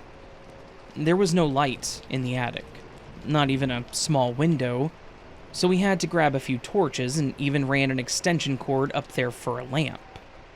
But looking around got us curious. It was almost as if someone was living up there. There was a very thin mat on the floor, like a yoga mat, with a small quilted blanket tossed over it. The mat was once white, or maybe a light gray, but was now brown or yellow stained. There was a small tray that had 2 plates stacked on it that were dirty. Flakes of food or something were on it. There was also a wooden cup that had some pens and pencils in it. Lastly, there were a few boxes shoved in the far back corner, being covered by what looked like an old sheet or tablecloth. One of the boxes made me think whoever used to live there was an artist. Charcoal and pastels were seemingly just tossed in the top of the box. There were several sketch pads filled with pictures that were quite, honestly, disturbing. There were pictures of women screaming, portraits of them all looking terrified, like looking over their shoulder. Some with their knees to their chest and head down, all of them nude. There was also a box of photos with similar themes. Both men and women were in these pictures. All nude, all screaming. Lying on the ground, bound. Some of them looked even like they were asleep, or, God forbid, dead. It was very unsettling. Then the third box was filled to the brim with loose papers. Napkins, strips of fabric, all of them written on. Some of them even read like a diary entry. Others were just ramblings. Ramblings of a mad person, to be honest. It was creepy. I know there are a lot of different kinds of artists. It was entirely possible that all these people posed as such to capture that style, but it just seemed so raw and genuine that it spooked me. Not to mention, the writings portrayed a person that was slowly going insane. Part of me wanted to go through the writings and put them in order. Most of them had dates on it, but I feel like the crazier sounding pieces did not. And I wondered if that meant anything. My friend said that he knew nothing of any crimes happening in the house, but said normally he would just toss everything into the garbage. But I convinced him to let me take it to the authorities to at least see if they may have any idea, if it could help them at all. Or maybe even they could recognize some of the people from past events. So, we cleared out the attic, found a spot where the roof was leaking and rotted through the attic and got it fixed up too. It was a lot of work, and of course took longer than the weekend, but it was worth it. It looks quite nice nowadays. However, I did take that stuff to the police. They thanked me for the info and said that they would follow up with me or my buddy if they had any more questions. To this day, neither of us ever heard back, so I'm not sure if that means anything. Regardless, we still don't have answers to what we found that day. Was someone living there? Was someone forced to live there, based on the locked-up attic? Or maybe they did that to prevent someone from finding their belongings. And was it all just an art project? Or was there something more sinister happening in that house? I hope that it was all just art, and everyone came out of it okay, but like I said, something about the writings and those pictures together did not bode well. But I just hope that I'm wrong.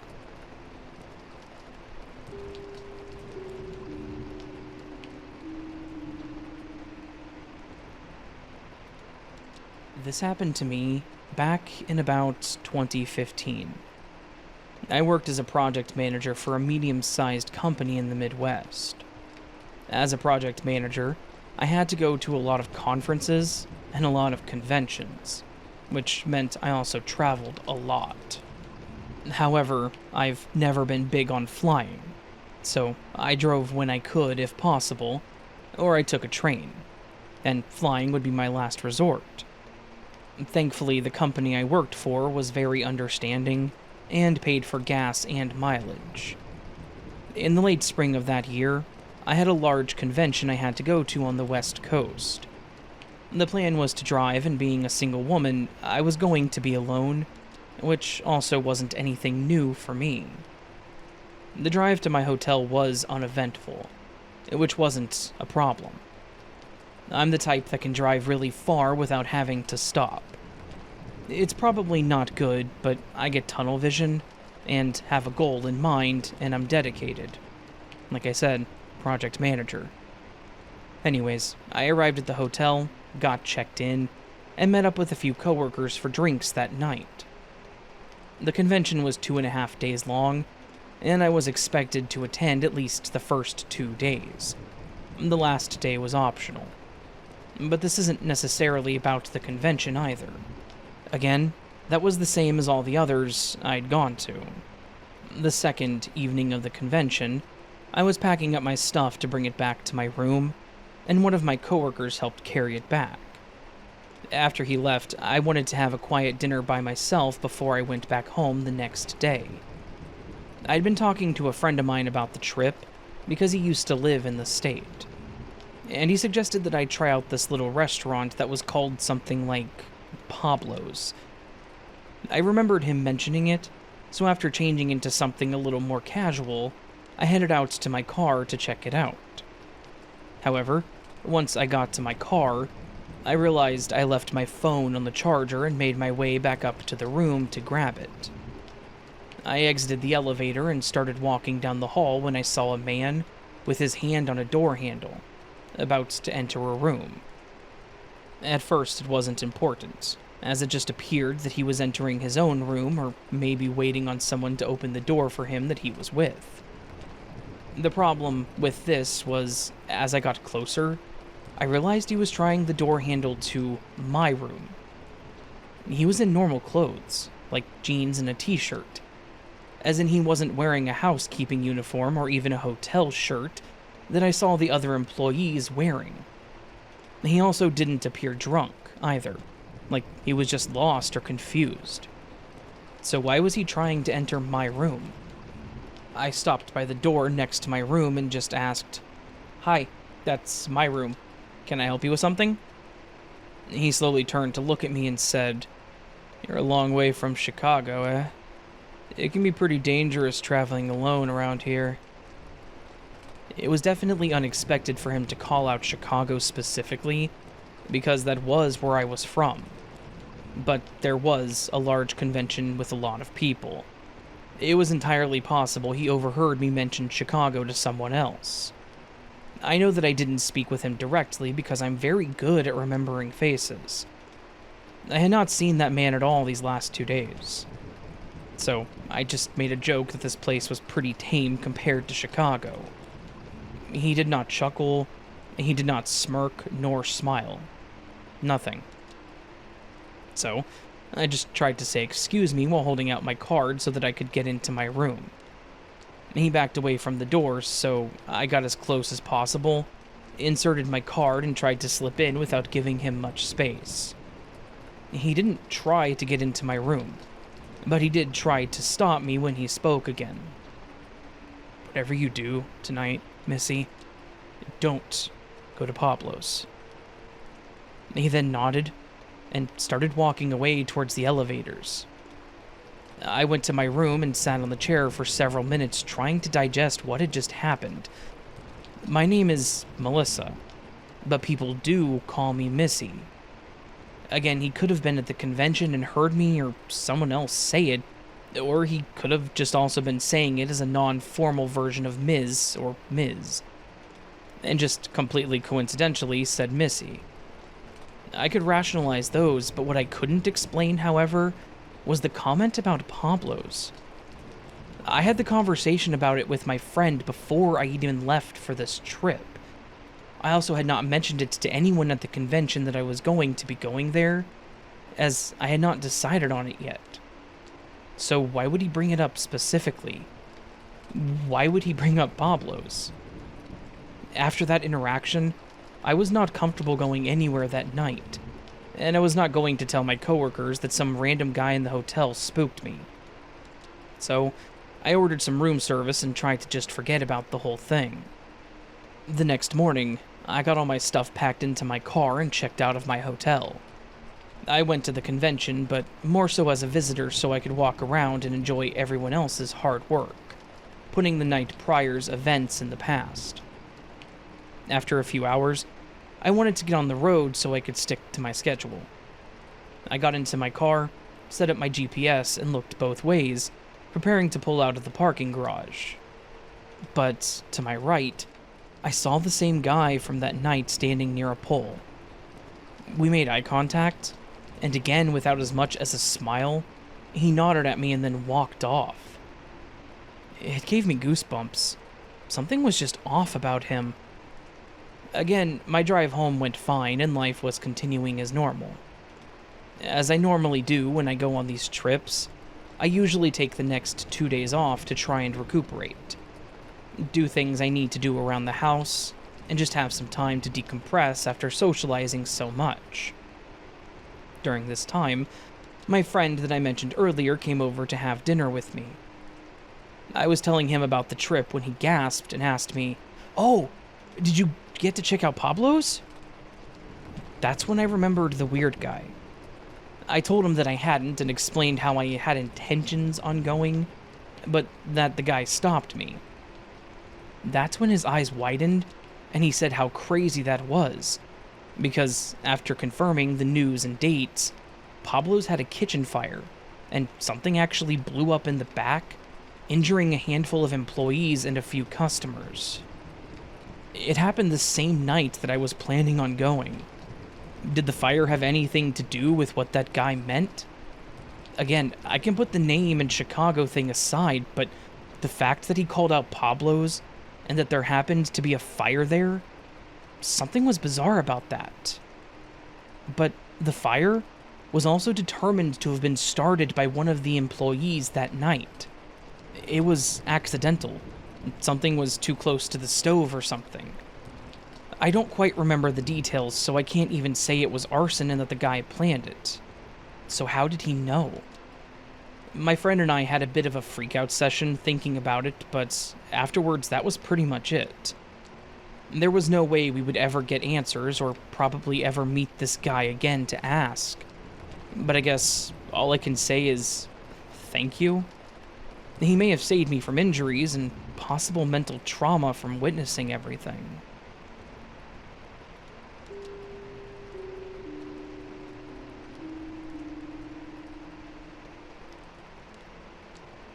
I became a certified security officer, which meant that we passed tests on laws of Kentucky and self-defense techniques, which was a long week of 8-hour days. I was so glad when it was over. Once I worked in the campus day to day, I realized that you could feel like someone's mother, friend, coworker, or teacher, and sometimes disciplinarian. Students would be like grade schoolers, though super gifted high IQ students, or really motivated and mature. I had to lock up buildings and walk through them, and there were a lot of them spread out. We had a vehicle also, but I walked an enormous amount. This night, I was in the men's dorm.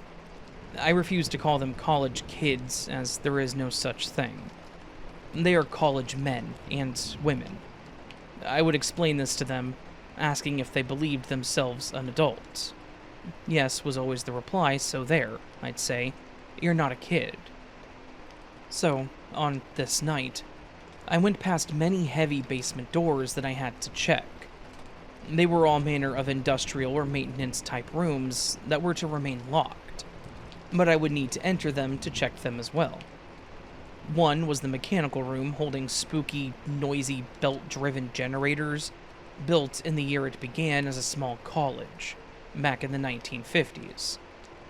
By now, I knew all of these areas well, but some feeling I can only describe as a pressure existed around that ground floor, though I had never experienced this much fear in my life.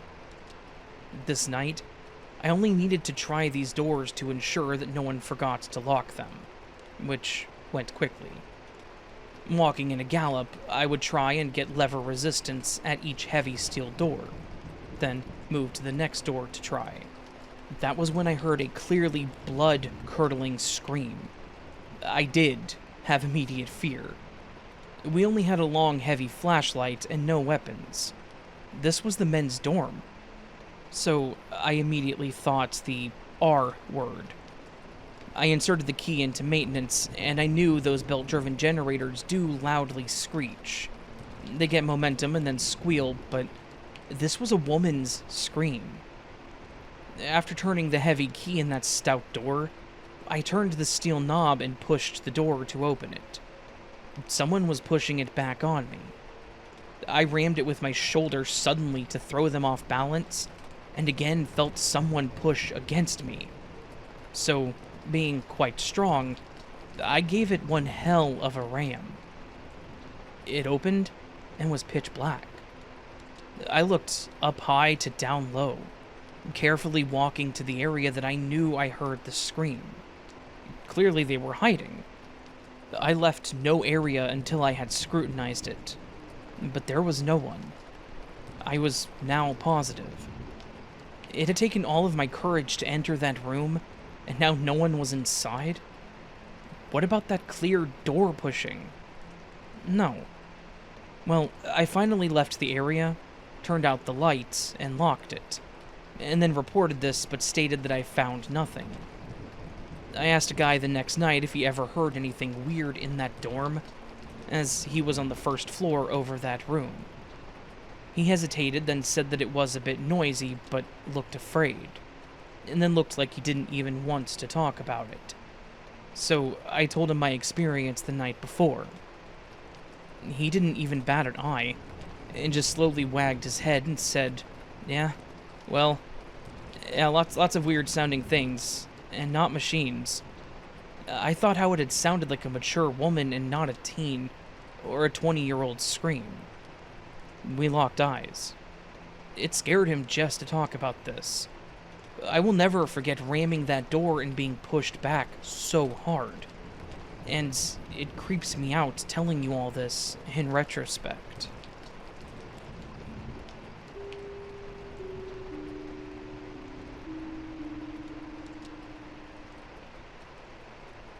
I'm using an alt account because this is a very personal experience, and something my sister and I have only ever told one person. And this happened in Central Florida on January 23rd of 2024. To preface, my brother passed away from a suicide, and a month later, we had this experience. It's about 5 a.m., and we're in my car. Directly in front of us is mostly just a large lot that is well-kept grass and one shed. In the middle of the lot, my sister notices this girl with strawberry blonde hair. We can only see the back of her, but we notice that her feet aren't touching the ground. We were so confused. I was also looking for a light source because it was as if she was standing underneath a streetlight. She had what I would call a glow. She was no more than 50 yards away. I put my high beams on, and she didn't flinch. Of course, my brain is doing mental gymnastics. What or who is this? And that's when we saw it. It is what I refer to the shadow being because it tried to appear as a person, but it wasn't. Its back was kind of hunched. It took long strides and short strides that didn't make sense. It tried to hide behind a pole, peeking its head every so often out. The shadow being was all black. I've never seen anything like it before. No distinguishable features, only black. And it was bipedal. If I could go back in time, I would have recorded it, but honestly my brain just couldn't comprehend what we were seeing. I was in awe. If anyone has any insights, or if I should cross-post this, I would really appreciate it. The OP added an edit, adding some more info due to the questions. Honestly, we watched all of this for 3 to 5 minutes. We were parked in our car getting ready to leave for work. We said a prayer and my sister watched as I backed out. The girl never moved. As far as we know, the shadow being didn't follow us. We were extremely scared, and just chose to get the heck out of there.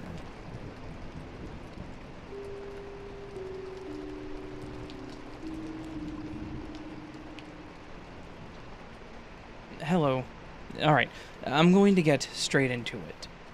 So, I live in Sydney, dead smack in the middle where the rent is crazy expensive and it's filled with people. I traveled a good way out to one of the rural towns, Coonabarabran, I hope I didn't butcher that, to be exact, to visit my Nan for her 90th birthday. I'm not going to bore you with describing the drive up there, basically bushland, paddocks, and some small towns along the way. It took hours, including the breaks we needed to take. There are observatories and a lot of open space out there. The town is small. I think it just has a couple of Chinese restaurants, a fish and chip place, and a Woolies, one of the grocery stores, and it's practically deserted when it isn't tourist season. The air is so much clearer than it is in the city. My Nan owns an acreage and lives just outside the town. My cousins and I were sitting around a campfire talking and drinking. There were 5 of us in total. We weren't drunk, before you ask. I don't know what we were talking about, though. 2 of them decided they had enough and went to bed, leaving 3 of us. It's hard to describe how much clearer the night is, but imagine this.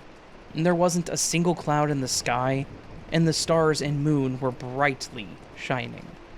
There wasn't that smog that I would get in Sydney. We then saw something move. It was brighter than any of the other stars and seemed to be moving fast. We stared up at it, thinking it was a shooting star or maybe a comet. What shocked us was that it suddenly changed course. It went backwards and hovered. This wasn't normal. Maybe we should have tried to record it, but we didn't think about that at the time. The light flickered, it went out completely, and we all asked each other what the hell that was. Then the light suddenly returned, but in a different location. It kept flickering, and I figured someone had to have seen it. I had stayed up there for another couple of weeks to help her fix her house up, some new tiling, get rid of some of the old junk, etc. Basically move things that are too heavy for her to do herself.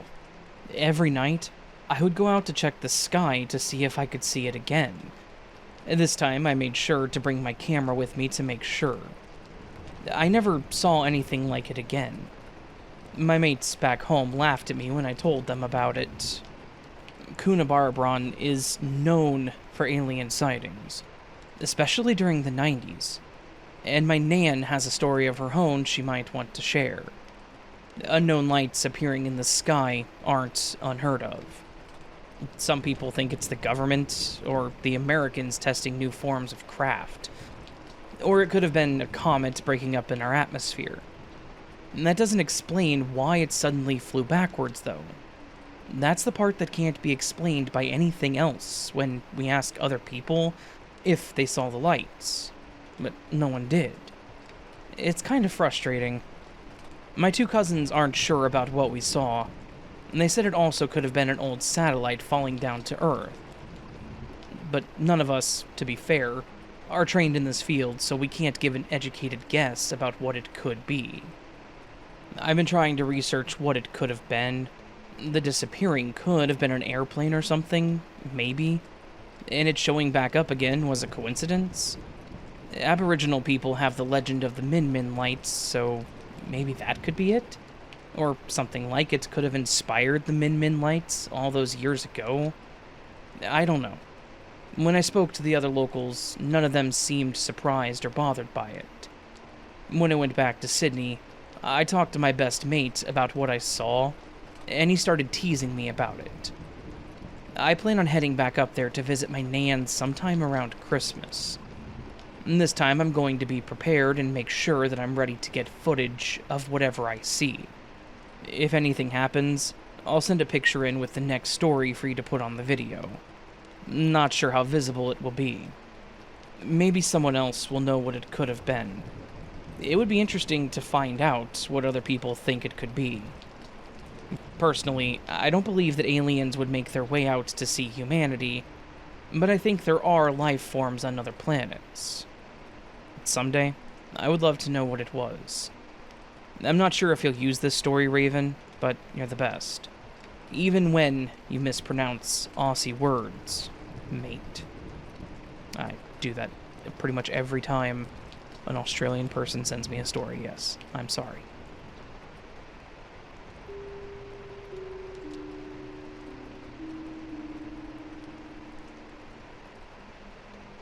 This happened some months ago, specifically on the 5th of November.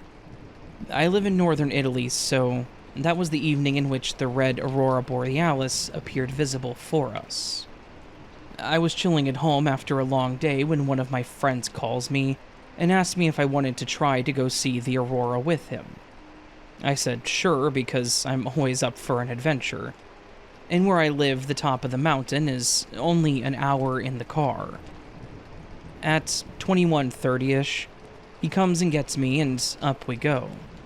We even see a cute, chunky fox while ascending. We arrive at the top of the mountain. There's a big parking lot there, and we get out of the car. It's pretty cold, with wind howling. We encountered only one car on the road, and one is parked at a distance from us. Apparently empty, or just dark. We take some pictures. Can't really see the aurora, but just some reddish specks of light here and there. Still magical. We can, however, see the beautiful Milky Way. So, despite the cold, we just stand there in admiration of the universe above us, chatting lightly. After 40 minutes to an hour, I start to feel uneasy. Not really with a reason. And then my friend goes to pee a short distance and remains in sight. And I concentrate on the surroundings, as I'm used to giving credits to my internal voice. So, I suddenly start picking up on something. I hear footsteps. Every time the wind goes down, they go silent, but a bit delayed. I can clearly distinguish them as the iced snow crunched under the weight when the wind picks up in strength. I tell my friend when he comes back, and we listen. And he confirms it as they're getting progressively closer. We made eye contact, decided that we'd seen enough of the stars, and didn't want to stick around to find out. We calmly walked to the car, locked the doors, and booked it swiftly out of there. We kept checking the next day about robberies, etc., but didn't hear anything. I'm still amazed and spooked at how sudden a very calm, peaceful, and overall nice night almost resulted in a dangerous encounter. But a biped trying to sneak up on you doesn't seem friendly.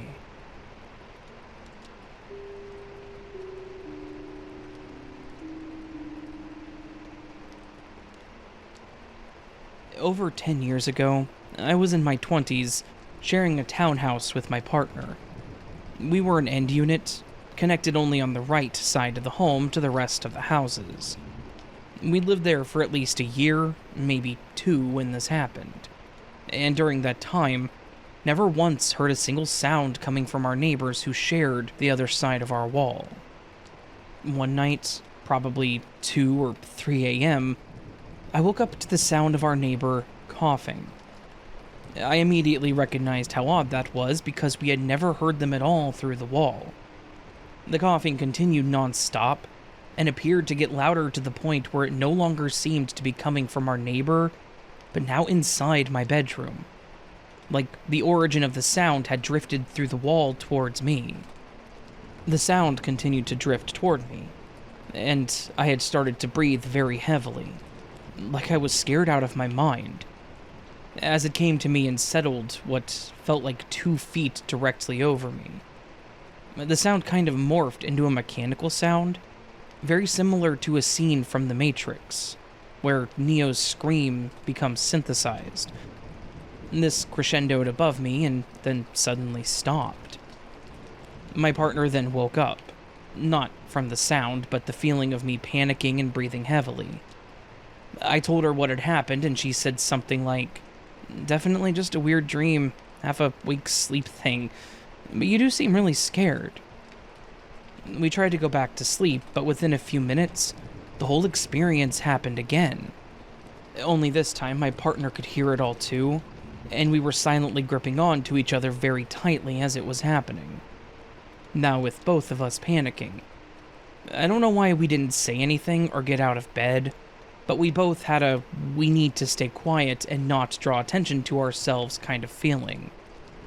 It happened the same as before, and when it was done, we both turned on our bedside lights and spent the rest of the night awake watching TV. I've never heard someone else have this kind of experience. The thought of posting this here is to see if it rings true for anyone out there.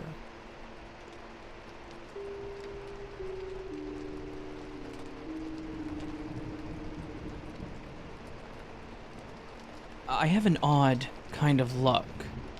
My mom, a person who doesn't believe in luck, pointed out that if there's luck, that there would be an opposite force of unluck. My luck seems odd. I'm in high school and one of my classes is drama. Drama is a stressful class, and I'm pretty sure I might have undiagnosed ADHD. So the moment I realized how stressful it is to try to memorize in 10 minutes, I began to wish that there would be some way to get out of class without being out of class. I get there and one other person shows up, so the teacher points out that we can't do our monologues due to it being unfair to us, and those out of class. This felt fairly normal at the time, because students ditch classes all the time. And then came recently, I'd been worried because we needed to block out some duo scenes. Blocking is adding in movements to movementless scenes. My teacher has talked about when he might miss class, and was always right and wouldn't just vanish. I got to class, saw my classmates sitting outside the door to the auditorium. We were waiting for him to open the door, because he would sometimes forget to open the door for a few minutes. Apparently a security guard saw us, and assumed we were ditching. He got someone who apparently had power who kept making snide remarks to us, ditching, took us to her office, found out that we were not ditching, and then complained that we were using our phones. But then gave me some compliment about not using mine. I only don't because of adults like her. She then checked if he was there. He wasn't, and he hadn't told anyone. In other words, whenever I get worried about drama, it ends with this luck. It hasn't affected any other classes, or really any other thing in my life.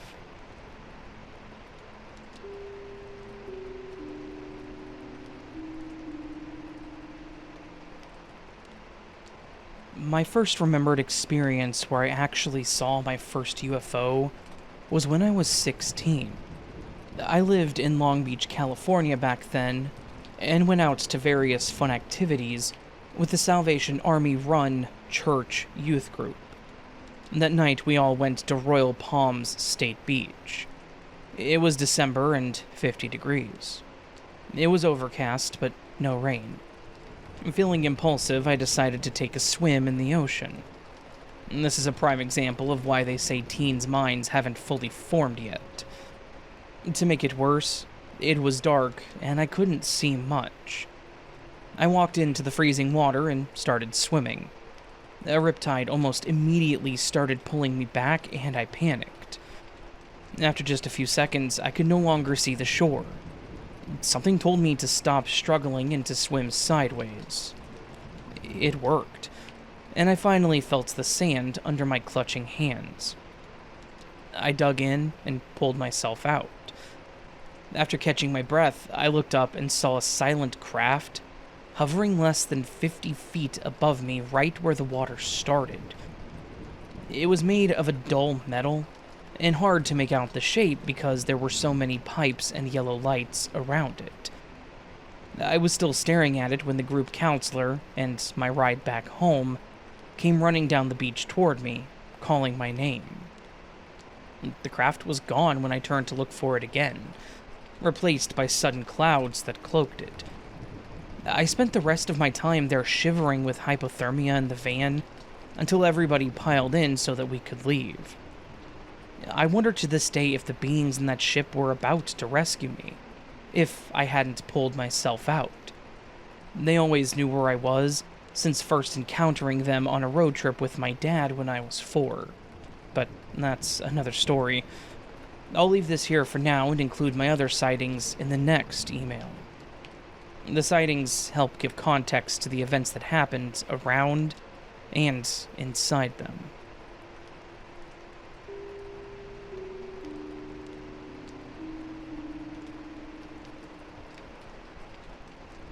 First, a disclaimer. I did not witness the main events in this story. The reason why I believe this story are that the person who did experience it is my older sister with no mental illness. She also has never had any other supernatural experiences. I think the people that make these things up tend to invent more than one instance. Another reason I believe this is because I, too, had scary things happen to me in that same house. As a matter of fact, so did every one of my family members at one time or another. Also, there were other witnesses to parts of these events. The reason to doubt the veracity of this tale is only one. My sister was under a lot of stress at the time of all this happening to her. Enough preamble, let's begin. My family owns a large vacation home in Mexico.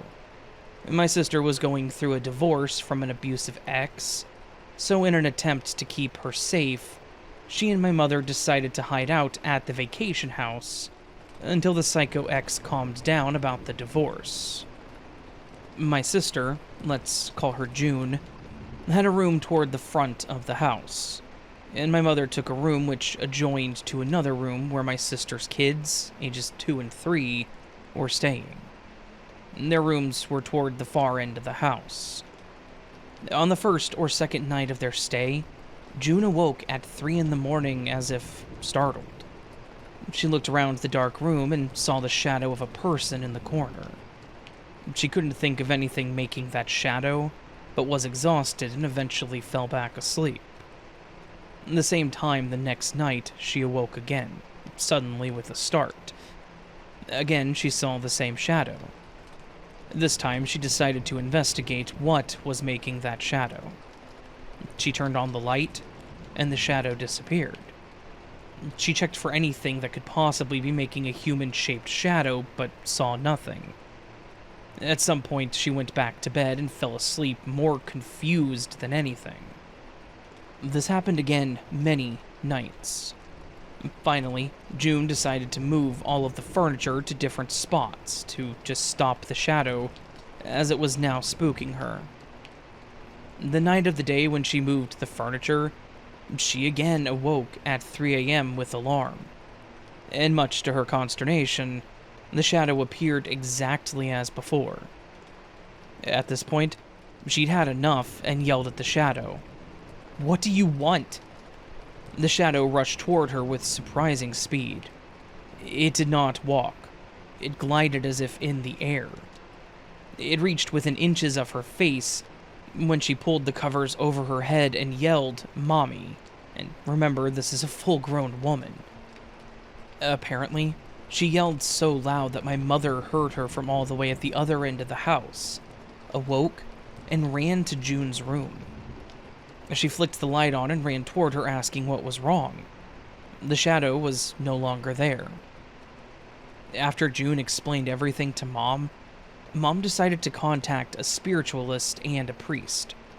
The priest, the spiritualist, and my aunt came by to bless and cleanse the house. After cleansing and blessing, the spiritualist told my sister that the shadow wanted June to have a treasure buried behind the house. If she retrieved the treasure, then the shadow would stop visiting. So that is what they decided to do. They hired a couple of workers to tear the floor up and find this supposed treasure. Once they got a couple of feet or so deep in the spot that they were, according to the spiritualist, supposed to dig, a swarm of flies filled the house, as did the smell of sulfur. This naturally frightened everyone, as this is supposed to mean evil is afoot. Still, they dug. My sister was near hysteria at this point. The spiritualist tried to calm her and reminded her that it would all stop once the treasure was June's. Whereupon June screamed, "I don't want their stinking treasure!" At that moment, The flies disappeared, as did the sulfur smelled. The diggers had found something square underground, which seemed to disappear as well. After that, all the spooky happenings ceased. Not just the shadow, but other strange goings-on that I didn't get into here. In the end, I don't know why that stopped everything. Was this some sort of greed test that she passed? Who knows? She was just glad that it all stopped. I know how unbelievable this story sounds, but I promise that it is what every witness to the event swore to. Since I don't want people to think I'm making up stories or just plain cuckoo, I hope that you'll leave me anonymous.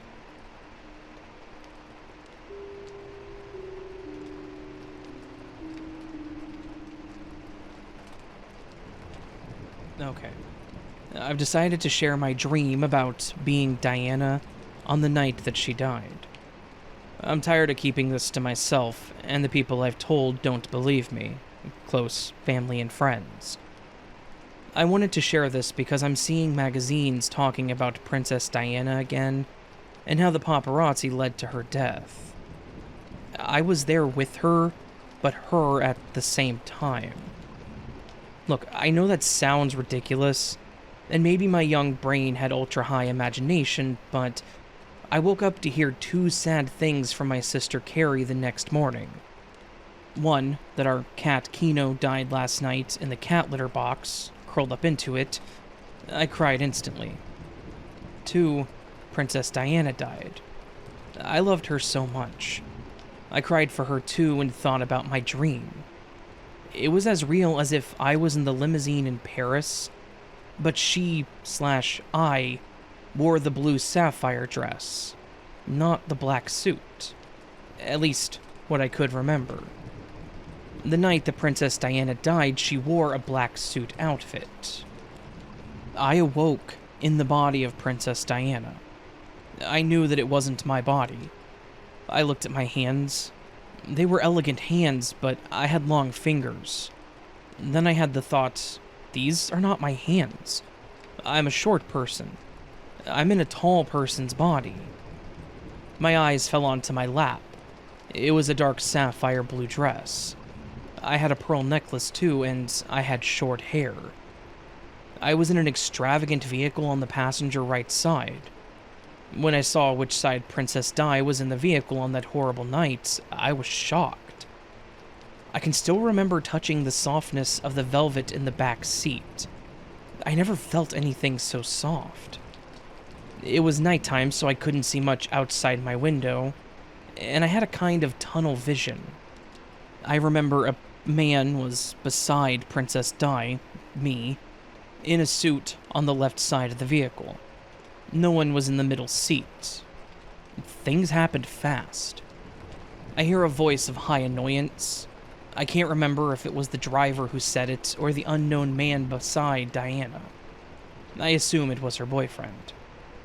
I remember the orange streetlights. I remember responding to the voice to turn to say something, but I can't remember what. I was turning to look behind us from the moving black limousine. A man wearing a white helmet and driving a scooter type of bike. It was a gas scooter was following the limousine. It was dark and I couldn't see his face from the helmet, but I knew it was a man. And he was getting closer. What I remember most about the figure was the bright round headlamp at the front of the scooter. It was blindingly bright. It created an even darker shadow around him. The men's voices in the car were getting high-stressed. Princess Diana was quiet. I felt her annoyance with the paparazzi. This was not the first time she was followed by them, but I felt fear from her too. The man on the scooter, broad back and thick thighs, was driving very close to the rear of the car. I felt a sudden panic. The men with her/me shouted.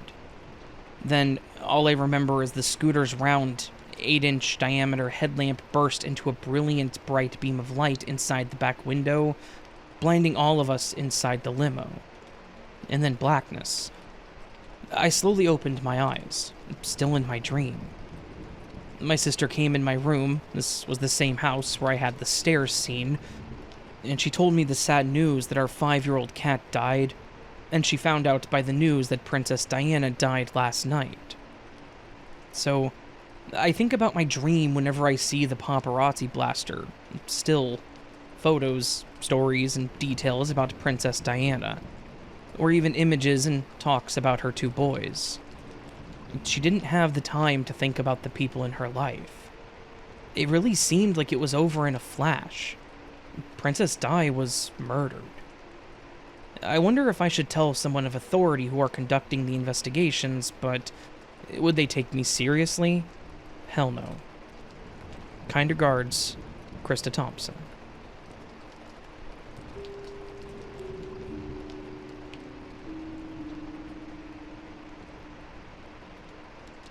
Hello, Raven. I like your videos, so I decided to tell you all the weird stuff that happened in my old house. Well, I was always scared to go upstairs, or be anywhere alone most of the time being in that house. But one day, I was where my toys were, and I heard something talk. It didn't say anything threatening, or anything, just a basic question at first. I answered, but then 10 seconds later, I ran down the stairs. And that was the first weird thing that happened in the house. The next thing that happened was about 2 years later, when I was up late at night watching TV, and then I turned the corner and see a girl with long black hair and a white nightgown. I looked at her, but not for long, but she looked not angry, just kind of looked sad and confused. But then I quickly went over to my blankets, and mind you, this was summer, so I remember sweating just staying awake for a couple of hours, until I had the courage to get up, and then I saw nothing. So, now, nothing weird happens for another 2 years, until I woke up early, to see this girl with the palm tree haircut that my sister had walk down the stairs.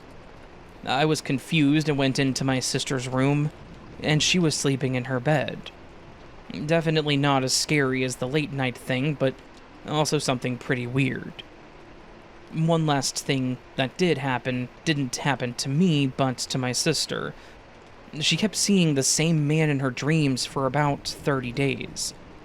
Mind you, she says that a lot of times she doesn't have dreams, but he would always be in the background watching. But in one case, she was playing hide and seek, and he was behind the door. That's about as close as he got, but the weird thing is that I told her that it could be the dream man, which, not reading in the story, that's a really strange phenomenon that you should all look into at some point in time. So I showed her a picture of the dream man, and she got really scared, and she said that it looked like him, but his nose was more pointy. She said that she hasn't seen him since, and nothing else really weird has happened, but I hope that this was a good enough story, and maybe some other people can relate.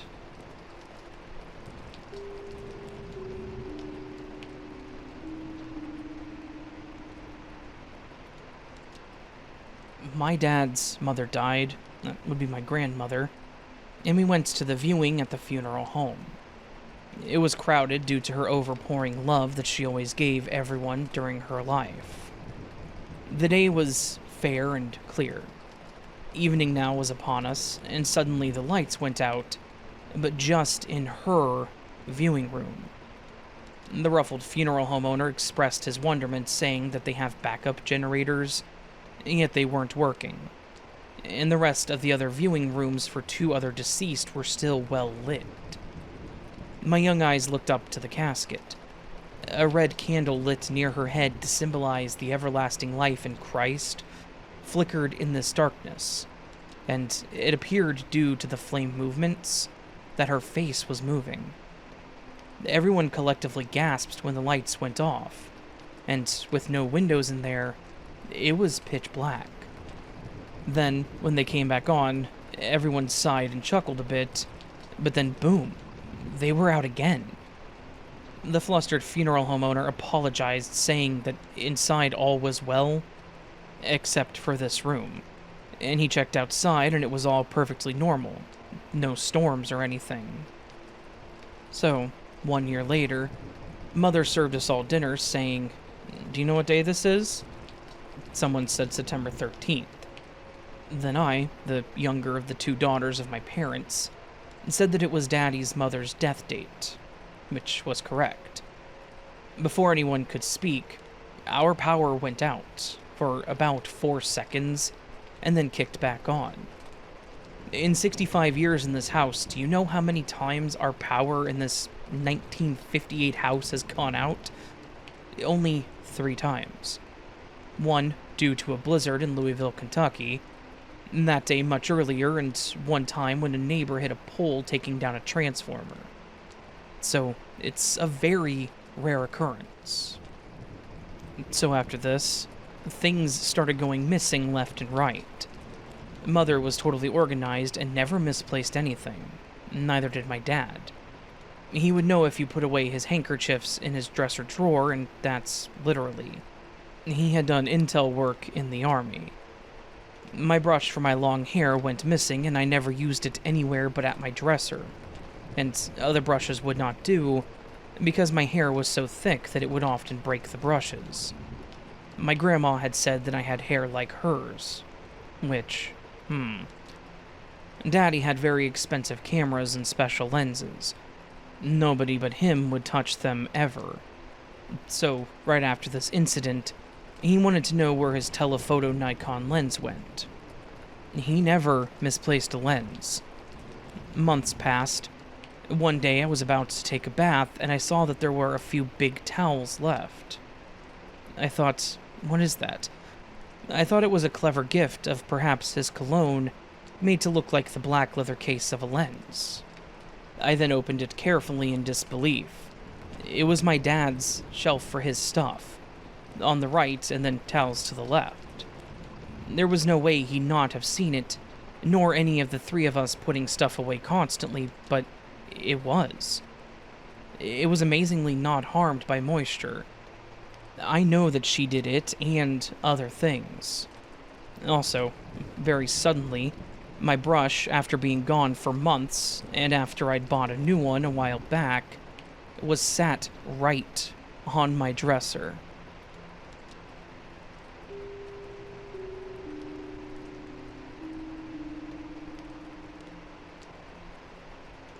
I'm not sure what category this fits, but here goes.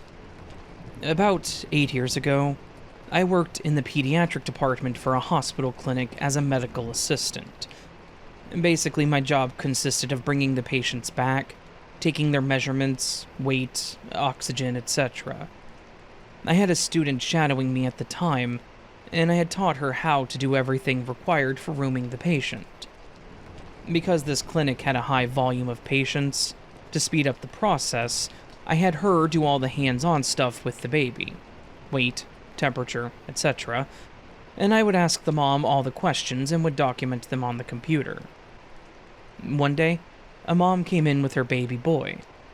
As normal, he had his weight, length, and other vitals taken by the students shadowing me, and I asked Mom all the questions pertaining to the baby's health. The student was listening to the baby's heart rate, while I was documenting the information Mom had just relayed from the last question, when I suddenly heard, "Hello?" Now, the moment I heard hello, I couldn't help but think, what the hell is she, the mom, doing? It was a whiny sort of voice that sounded like a 3-year-old saying hello, and not a grown woman. Also, why is the mom out of the blue saying hello for? I turned to look at the mom who had just been talking to her baby, and both the students and mom, and myself, just kind of looked at one another in an awkward silence, until the student said to the mom, "Your baby just said hello." The mom looks at her baby and says, "Well, he's never done that before," and chuckles. In all the years I worked in peds and healthcare, I never experienced this, nor heard of a baby being able to clearly enunciate hello, especially not at 21 days old. If the student had not mentioned that she heard and saw the baby say hello, there is no way I would have ever have believed I actually heard that.